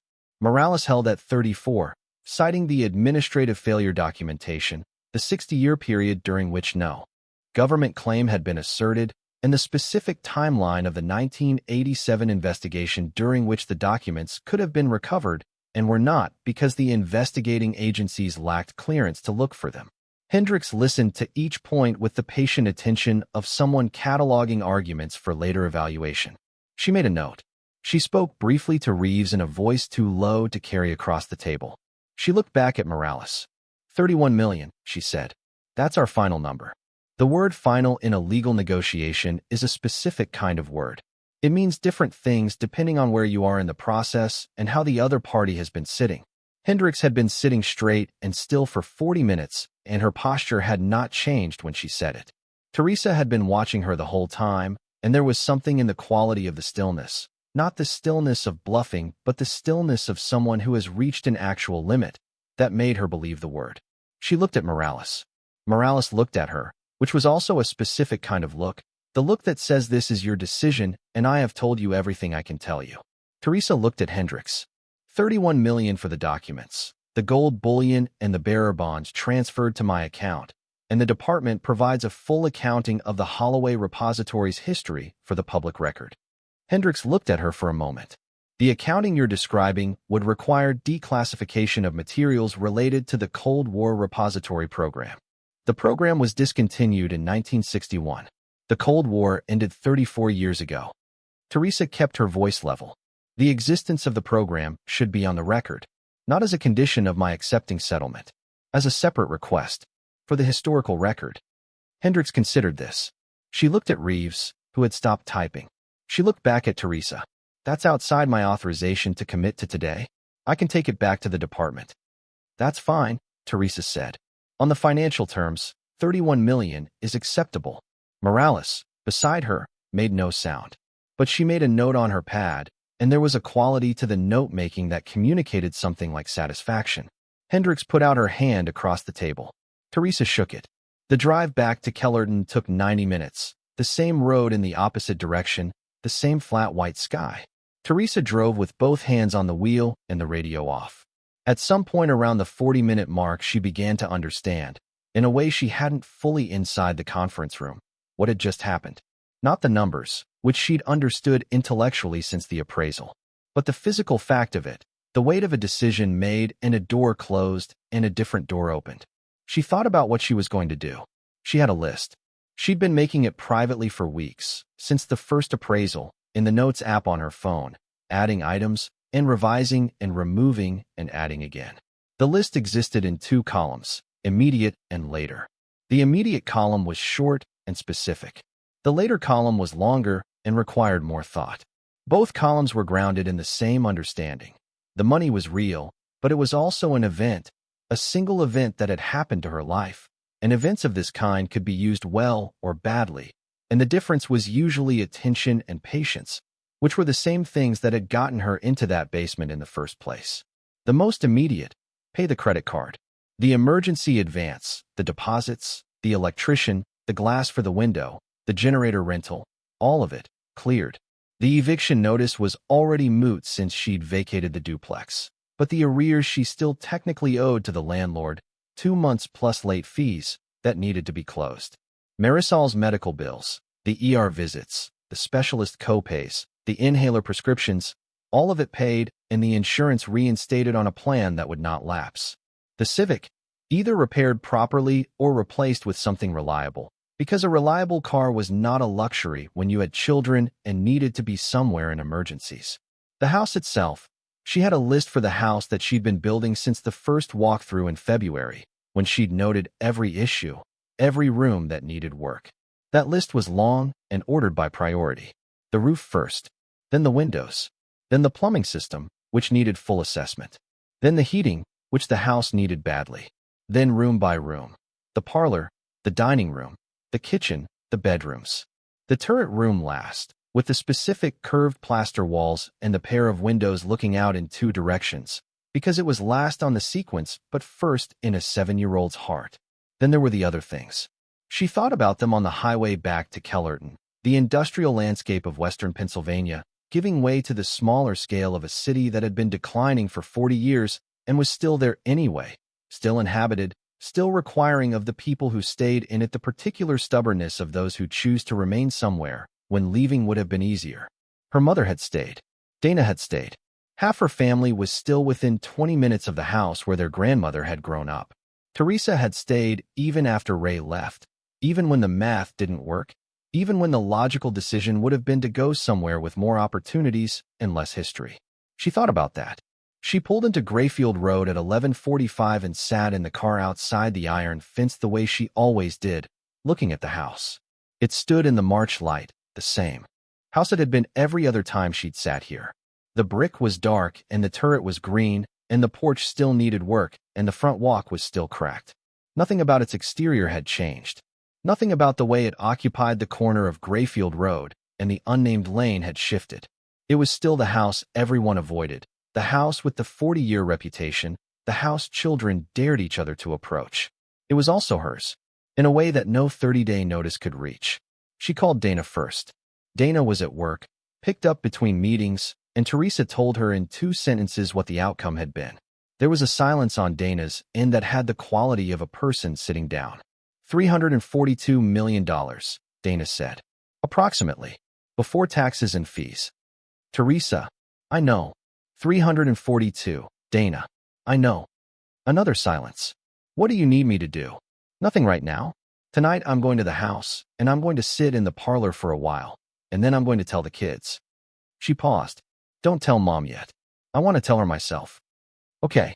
Dana's voice had something in it that Teresa recognized as the particular quality of emotion that presents itself as practicality when the thing that caused it is too large for direct expression. Are you okay? I think so. I'm not sure yet.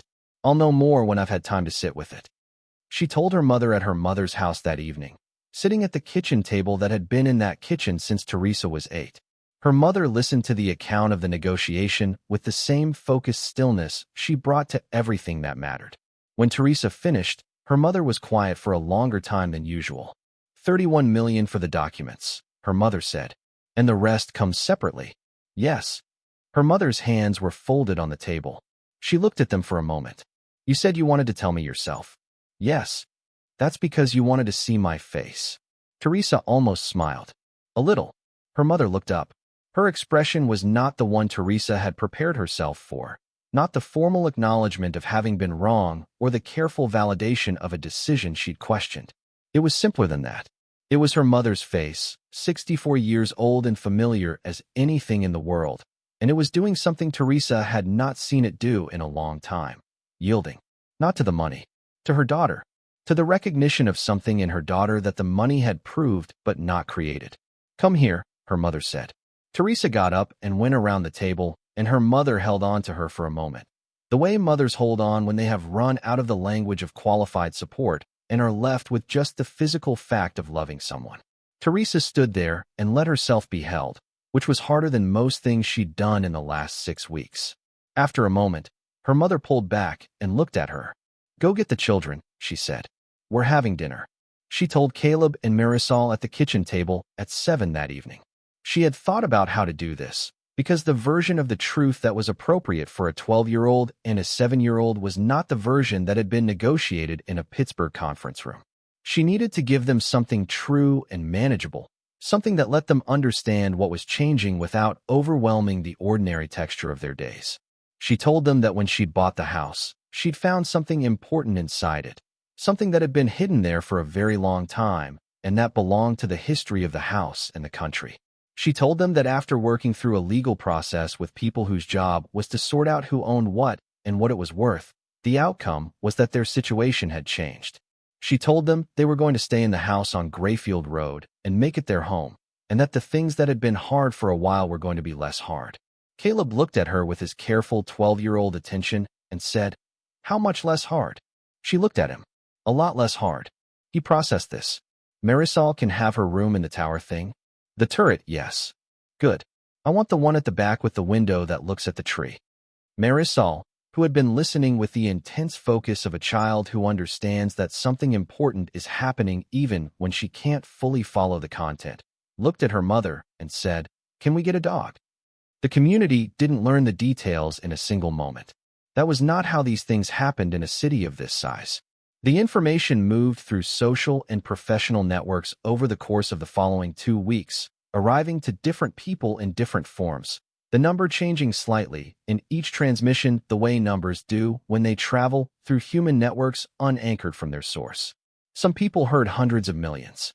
Some people heard millions, indefinite, large. Some people heard government gold, which was accurate. Some people heard that the cursed house on Grayfield Road had turned out not to be cursed, which was also accurate. The neighborhood group online, which had run 214 comments on its original Holloway thread, generated a second thread. The tenor of this one was different. The confidence of the early skepticism, the reflexive certainty that the woman who'd bought the condemned house was in over her head and would learn the hard way, was conspicuously absent. In its place was a more cautious register. Some people were surprised. Some were revised in their expressed opinion with varying degrees of grace. One person, the woman who had posted that she felt sorry for the children, did not post in the second thread at all. Gretchen Aldaw from Grayfield Road posted that she thought it was wonderful news and that she'd always thought the house had potential, which was a creative revision of what she'd been saying for 20 years, but which Teresa, when Dana read it to her over the phone, received without comment. Her mother did not say she had been wrong about the house. She said, instead, over the phone the morning after word had spread enough that people were calling her to talk about it. "People are calling me." She said it in a tone of voice that conveyed several things simultaneously. That this was expected, that it was manageable, and that she had views about the quality of the people doing the calling. "Linda Marsh called twice," she added. "I told her I wasn't available." She paused. "I'm having you and the children over for dinner on Sunday. Bring Dana."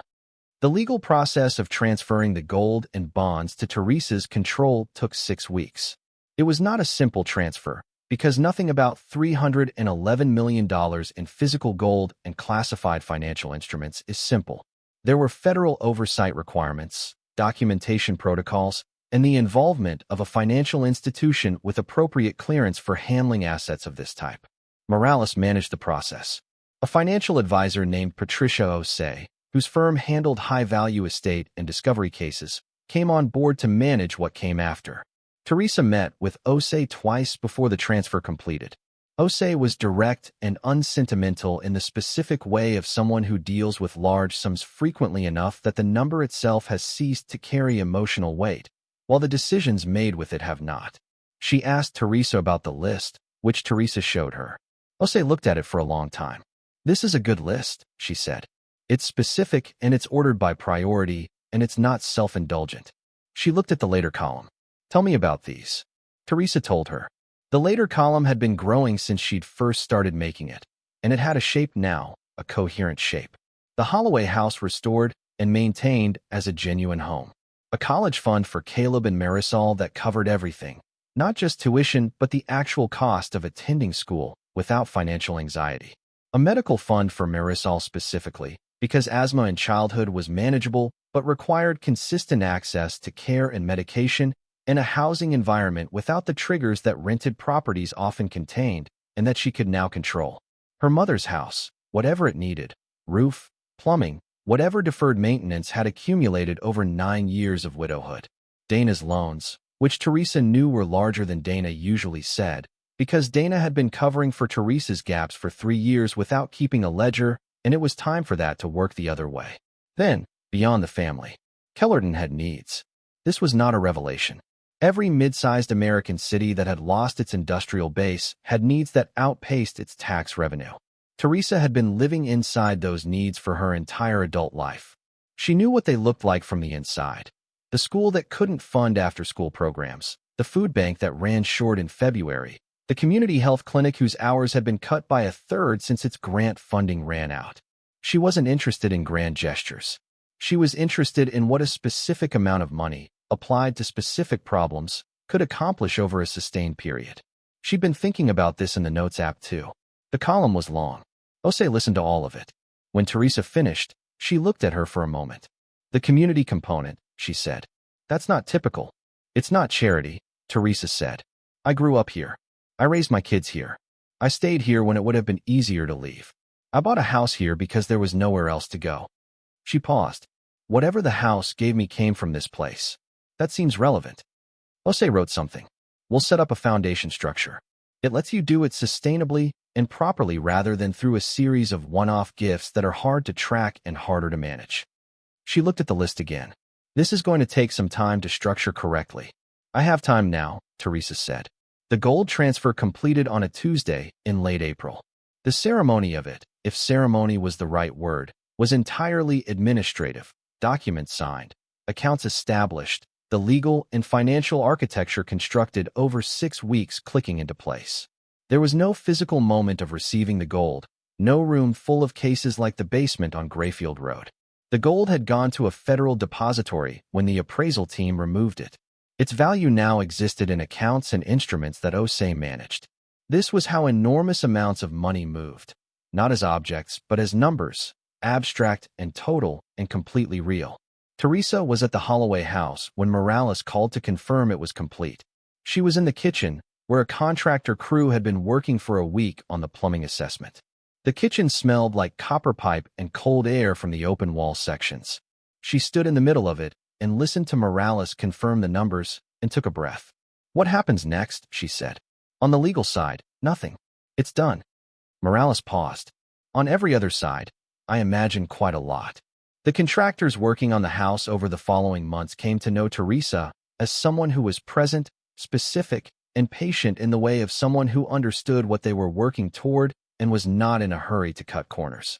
To get there faster, she was at the house 6 days a week during the work period, not standing over anyone's shoulder, but there, making decisions when decisions needed making, asking questions when questions mattered, learning the house room by room as it was taken apart in sections and put back together better. She learned which walls were load-bearing and which weren't. She learned the age of the original plumbing from its material composition. She learned that the turret room had a structural feature in its curved wall that made it better insulated than the rest of the third floor, which was one of the reasons Marisol had been right to want it. The roof was replaced in May, the windows in June. The heating system was installed over 6 weeks in July and August, radiant heat through the floors, which the house's original construction could accommodate without significant disruption to the structure. The kitchen was gutted and rebuilt with the bones of its original proportions restored. The wide proportions, the good window, the back door that led to a yard where the encroaching maples had been trimmed back and a garden was beginning to establish itself in the ground that had been scraped clear of 40 years of wild growth. Caleb picked the tree he wanted visible from his window and asked that it be left alone. It was a silver maple, old and substantial, its roots having pushed up a section of the back fence. It stayed. His room got the window that framed it. Marisol's turret room took longer than anything else. The curved plasterwork required a specialist, a woman who did restoration work on historic buildings and who came from Philadelphia and spent 3 weeks on the walls alone. The floor was original chestnut, darker and denser than the oak elsewhere in the house, and it came back with sanding and finishing to a color Marisol described as the same as honey, which was accurate. The windows were reglazed with glass that matched the original profile. A window seat was built into the curve beneath one of them, padded and covered in a fabric Marisol chose from a sample book with the solemn deliberation of someone making an important decision. They moved in on a Saturday in September, which was, Teresa had not planned this, but noticed it anyway. 7 months to the week from the February morning, she'd stood on the steps of the duplex reading an eviction notice. Caleb and Marisol carried their boxes up the front walk, now repaired and level, through the front door that no longer required a lift and a lean to open. The chandelier in the front hall had been restored, its crystals cleaned, the pieces that had fallen replaced with matching glass. When the electrician had tested the circuit and the light came on for the first time in 40 years, the front hall had become a different kind of place. Not a ruin, a home. Her mother came for dinner the first night. Barbara Vance walked through the rooms with the deliberate attention of someone who had been picturing something for months and was now comparing the picture to the reality. She looked at the parlor with its working fireplace. She looked at the dining room with its restored bay window. She looked at the kitchen, which had become the kind of kitchen that invited people to stay in it. Wide and warm. The window above the sink facing the maple garden. The table Teresa had bought at an estate sale because it was solid oak and round and could seat 6 without feeling formal.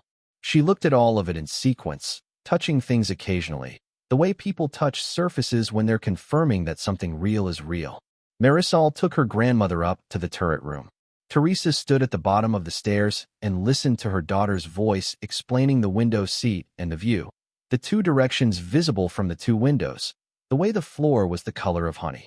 She listened to her mother say something in response that she couldn't quite hear. Then she heard her mother laugh, which was not a sound that came easily or often, and which, heard from the bottom of a staircase in a house on Grayfield Road in Kellerton, Pennsylvania, on a September evening with dinner on the table below, was one of the finest sounds she could remember. Dana came with her husband, and they ate around the round table, and the evening had the quality of a thing that had been earned rather than given, the warmth of people who had lived through a hard passage together and arrived somewhere better on the other side of it. After dinner, after the kids were upstairs and her mother had gone home and Dana and her husband had driven away and the house was quiet, Teresa sat in the parlor with the fire going and a cup of tea and the room around her in its restored state. The marble fireplace, the rebuilt shelving, the replastered walls in the color she'd chosen, which was a warm off-white that held the firelight well. She sat there for a long time. She thought about the sequence of it. Not the dramatic version, not the version with a clear narrative arc and an obvious lesson, but the actual sequence, which was messier and less intentional than it might be made to sound. She had been desperate. She had been paying attention. She had noticed things other people had walked past, not because she was uniquely perceptive, but because she had nothing left to lose and therefore nothing to filter her attention through except the thing itself. The cabinet floor, the dust pattern, the seam in the concrete wall, the thermal variation under her palm, each thing following from the last, not because she'd planned it, but because she'd been present enough to see what was there. She thought about what Crane had said in the kitchen, on the day she'd confirmed the contents of the repository, that the government had had 20 years of county ownership, during which they could have asserted a claim and hadn't. She thought about the 60 years before that, during which the repository had sat under the Holloway house, sealed, waiting. She thought about all the people who'd driven past the iron fence on Grayfield Road and felt something and driven on. All the people who'd accepted the reputation, the cursed designation, the long community verdict that the house was something to avoid. She had not avoided it. She had bought it for $300 on a midnight impulse and paid attention to the dust on a cabinet floor and followed the sequence all the way through. The Holloway Foundation, as it was formally structured by Osei's office, held its first board meeting in October. The foundation's mandate was specific: educational support for families in Kellerton facing economic hardship, healthcare access for children with chronic conditions in the county, and preservation funding for the city's historic buildings, of which the Holloway House was now a demonstrated example. Teresa chaired the board. Dana sat on it. 2 community members whose work she'd watched and trusted were on it. Osei served in an advisory capacity. The first grant cycle opened in November. Applications came from the after-school program at the elementary school 3 blocks from where Teresa's children had gone, from the community health clinic whose hours had been cut, from a woman who ran a food pantry out of a church basement and who had been making impossible decisions about what to stock every month for 6 years. Teresa reviewed every application herself before the board met to discuss them. She was not delegating that part. The money moved carefully and specifically, which was how Osei had structured it and how Teresa preferred it to operate. Not in grand announcements, but in particular outcomes. A program that could afford to run through June instead of ending in March. A clinic that could extend its hours to accommodate working parents. A pantry that could stock fresh produce in addition to canned goods. The outcomes were not dramatic. They were consequential, which was different and better. Gretchen Aldaw from Grayfield Road, the woman who had posted on the neighborhood board that she felt sorry for the children, rang the Holloway house doorbell in November to introduce herself and welcome Teresa to the neighborhood. She was pleasant and brought a plant, and said she'd always thought the house had wonderful bones. Teresa thanked her, accepted the plant, and put it in the kitchen window where it got good light. She did not say anything else about it. She didn't need to. The bones of the house were exactly as solid as she determined they were on the morning of the first walkthrough, and the record of who had noticed that and when was entirely clear. Her mother came to dinner every Sunday. Caleb had started at the regional high school with applications already drafted to 3 universities, supported by a college savings account that made the question of cost into a question of fit rather than of financial survival. Marisol's asthma, managed now by a specialist whose practice she could afford to attend consistently, in a house with proper ventilation and no mold and a forced air system that filtered what came through it, had improved to the point where the specialist said she was presenting like a different patient than the one in the initial records. Teresa stood at the window of the parlor one evening in December, looking at Grayfield Road in the early dark. The iron fence was still there, still needing some attention at the base posts where rust continued its patient work. The gate still groaned on its hinges, which she had come to prefer as a sound, the way you come to prefer the particular complaint of a house that has learned to accept you. The front walk was level and clear. The porch lights were on, the porch itself repaired and straight, the balustrade replaced with matching period-appropriate turned wood that the restoration contractor had sourced from a salvage company in Ohio. The house looked like what it was, a century-old Victorian that had been brought back from the edge of what is possible and given back to the purpose it had been built for, which was to house a family, to hold the ordinary details of daily life, to stand on its corner and be what it was without apology. She had not planned for this. She had not planned for any of it. What she had done was notice that the cabinet floor was cleaner on one side than the other, and follow what the noticing led to, all the way to a September evening with her mother laughing in a turret room, and a December night with the parlor fire going and the porch lights on, and the whole house lit and present on its corner of Grayfield Road, no longer the thing people avoided. No longer a warning about what happened to people who got involved with certain histories, but a house where a family lived. She thought about the eviction notice she'd burned in the fireplace. She thought about $83. She thought about the county auction site at midnight and the photograph of a dark brick house with a broken porch and a minimum bid of $300. She thought about the specific quality of attention that comes when you have nothing left to filter it through, when the comfortable options are gone, and the only ones remaining are the ones that require you to look directly at what is there rather than what you expect to be there. The iron fence on Grayfield Road had kept everyone out for 37 years. It had kept out the curiosity seekers and the developers with their calculators and the neighbors who drove past and felt vaguely uneasy and kept going. It had kept out everyone who looked at the reputation first and the house second. It had not kept a woman who looked at the dust on a cabinet floor and noticed which side was cleaner. Some things get found when they're ready. Some things get found when the right person is desperate enough to look. The December dark settled on Grayfield Road.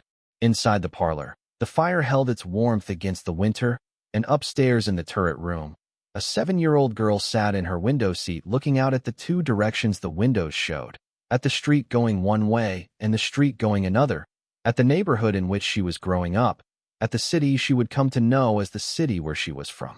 Ray called on a Thursday in May, 6 weeks after the story had moved through enough of the regional news cycle that it had reached Phoenix through the particular frictionless travel of the internet. Teresa was in the backyard of the Holloway house when the call came, watching the contractor's crew work on the fence line, the rusted base posts being replaced one by one with new steel sunk in fresh concrete. She looked at his name on the screen for a moment before answering. "I saw it online," he said. His voice had the quality she remembered, smooth at the surface, working something out underneath. "The house. The gold. All of it." "Okay," she said.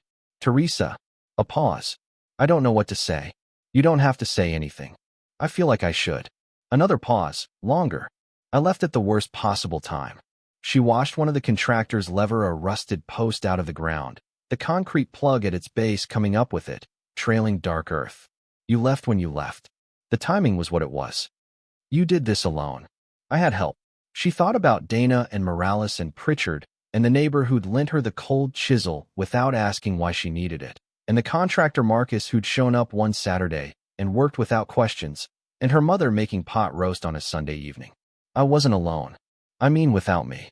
His voice was doing the thing where he was composing himself towards something, building up to a version of accountability that was really a request for absolution. She recognized the architecture of it from years of living with it. "I should have been there. Ray," she said. "The kids are well. Their school is sorted and their health is sorted, and they have a home that belongs to them. Caleb is going to have options he wouldn't have had. Marisol's lungs are better than they've been in 2 years." She paused. "The child support should keep coming. That's what I need from you." A silence. "Of course. Yes. That'll keep coming." "Good." She watched the contractor fit the new post into the hole, its base aligned with the string line. Was there anything else? He said there wasn't. The call ended at 4 minutes and 20 seconds, and she put the phone in her pocket and went back to watching the fence.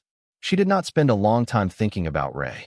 She had spent years thinking about Ray in the unproductive way you think about damage while you're still inside it, turning it over, trying to find the angle from which it made sense.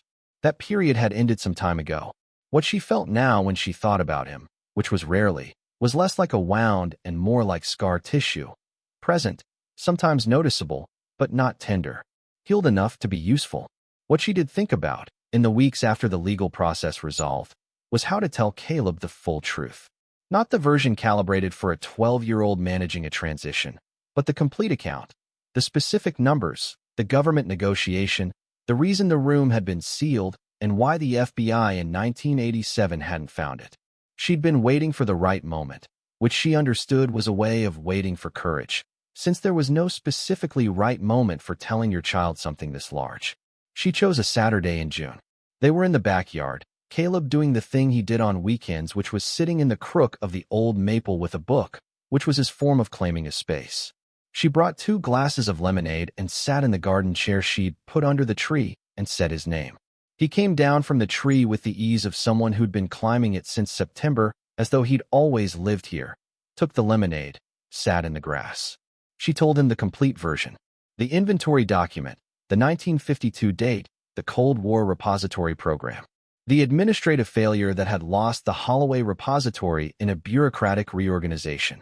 The appraisal, the government's claim, the negotiation in Pittsburgh, the settlement. The numbers. She told him all of it plainly and let him listen without interrupting himself, which was a quality he had that she valued, the ability to take in a full account before starting to respond. When she finished, he turned the lemonade glass in his hands. He looked at the maple tree above him. He looked at the house. Then he looked at her. "The cabinet floor," he said. She looked at him. "That's what you said. You found the hidden panel because you noticed the cabinet floor was cleaner on one side." He turned the glass again. "Everything started from that." "Yes." He was quiet for a moment. "I want to be the kind of person who notices things like that." She looked at her son, 12 years old, sitting in the grass under the silver maple he'd asked to have spared when they were clearing the yard, and she understood something she hadn't fully understood before, that the quality he was naming was not unusual and not extraordinary. It was just the decision to look at what was there rather than what you expected, that it was teachable, that it was the kind of thing that happened when you ran out of the luxury of inattention. "You already are," she said. "You just don't know it yet because you haven't needed it in the same way." He thought about this. "The woman who hid the room," he said. "The one who built the system. Colonel Holloway. He established the repository. His son Thomas inherited it. And Thomas kept it secret. Caleb looked at the house. Why? If he knew there was government gold in his basement, why not just tell someone? She had thought about this. Morales had thought about it. The answer Crane had given, when Teresa had asked her directly, was speculative rather than documented. Thomas Holloway had inherited the knowledge of the repository along with the knowledge that his father had been involved in classified government activities that, by 1961, had become legally ambiguous. Disclosing the repository would have required disclosing his father's full contractual relationship with the program, which touched on things Thomas may have had reasons not to surface. He had kept the secret the way people keep secrets that started as protection and became, over time, simply a habit of silence. She told Caleb this version and watched him process it. He just never told anyone, Caleb said. And then the government forgot it was there. Essentially. And it just sat there for 60 years until you noticed a cabinet floor. Yes. He was quiet for a while longer. The maple moved above them in the June air, its leaves making the particular sound of late spring, full and green and not yet heavy with summer. Are we going to be okay? He said. He said it without the specific anxiety the question would have carried 8 months earlier. He said it with the simple curiosity of someone who already knew the answer was yes and wanted to hear it confirmed. We're going to be okay, she said. He nodded, satisfied, and climbed back into the tree with his book. The declassification request Teresa had made at the negotiating table, the one outside Hendrix's authorization to commit to on the day, came back with an answer in August. A letter from the Department of Defense, formal and thorough, explained that the Cold War Strategic Repository Program would be formally acknowledged in a declassified historical summary to be published through the National Archives. 11 repositories, 10 formally closed, 1 administratively lost. The locations of all 11 would remain classified. The existence of the program, its purpose, and the general framework of its operation would be on the public record. Morales called her when the letter arrived to discuss its implications. It's more than I expected, she said. Usually these acknowledgments take years. The fact that they moved on it in 6 months suggests someone inside decided it was cleaner to have it out there than to have the Holloway case generating ongoing press without official context. The men who built those rooms, Teresa said. The workers who poured that concrete. The contractors who installed the electrical systems. None of them are going to be named. No, the program classification protected individual identities throughout. That's unlikely to change. But the program itself is real now. On the record. Yes, which means the history is there for anyone who wants to find it. Morales paused. You asked for that at the table. I remember thinking it was an unusual thing to ask for in the middle of a financial negotiation. Teresa had thought about why she'd asked for it during the drive back from Pittsburgh and had not come to a fully satisfying conclusion. The closest she'd gotten was something like, the basement existed. The concrete and the iron and the sealed cases had been real things built by real hands, paid for with real government decisions made by real people who'd believed they were doing something necessary in a nervous time. Leaving all of that classified felt like a kind of erasure that was similar to what had been done to the Holloway house for 37 years, deciding that something was easier to ignore than to look at directly. She had spent her whole adult life in a city that had been doing that to itself, letting its own history sit behind the boards of condemned buildings rather than doing the work of examining it. She was not particularly interested in continuing that pattern. She said a shorter version of this to Morales, who listened and said, "That's a reasonable position," which was how Morales expressed agreement. The Holloway Foundation's first full grant cycle produced outcomes over the winter that Teresa tracked the way she'd tracked everything since February of the previous year, specifically, in order, with attention to what the numbers actually represented in practice. The after-school program at Jefferson Elementary had received enough to run 5 days a week through the end of the school year, serving 212 children, 43 of whom were on the wait list for subsidized programs they'd previously been unable to access. The community health clinic had restored its Thursday evening hours, which were the hours that working parents could actually use, and had served, in the 4 months since the restoration, an additional 800 patient visits that would not otherwise have occurred. The food pantry run out of the church basement on Kellerton's south side was the one that stayed with her. She had gone there in November, not to present a check in any formal sense, but because she'd wanted to see the operation before the grant, to understand what she was funding at the actual level of what it did every day.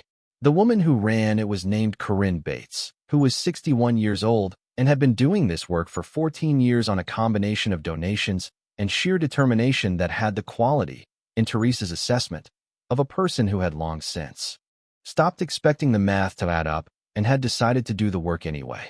Corinne had shown her the storage area, the weekly rotation schedule, the careful inventory management that stretched limited resources across more need than the resources were designed to meet.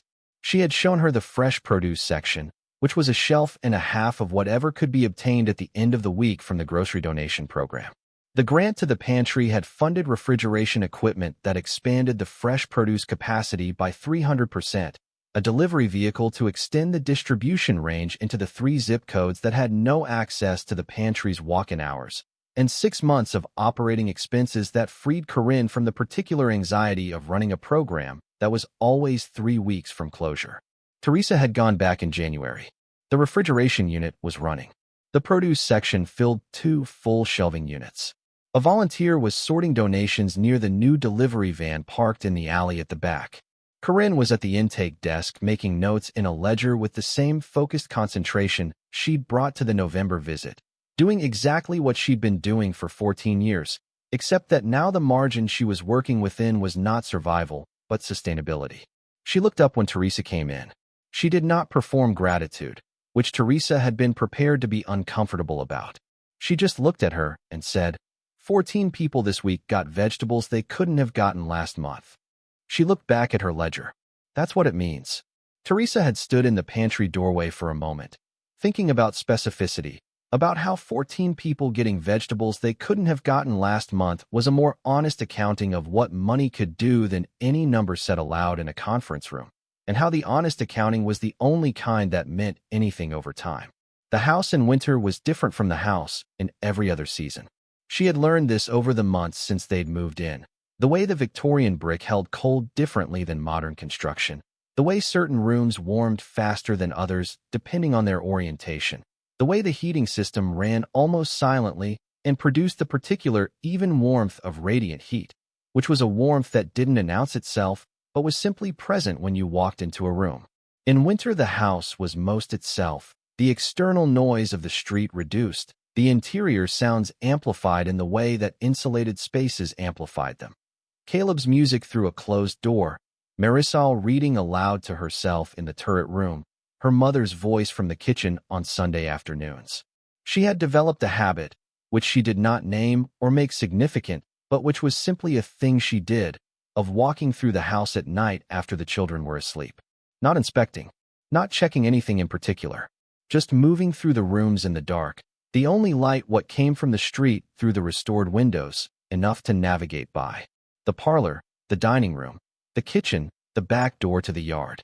Up the stairs, the second-floor hallway, the bedrooms where her children slept in rooms that were theirs, in a house that was theirs, in a city where they were from.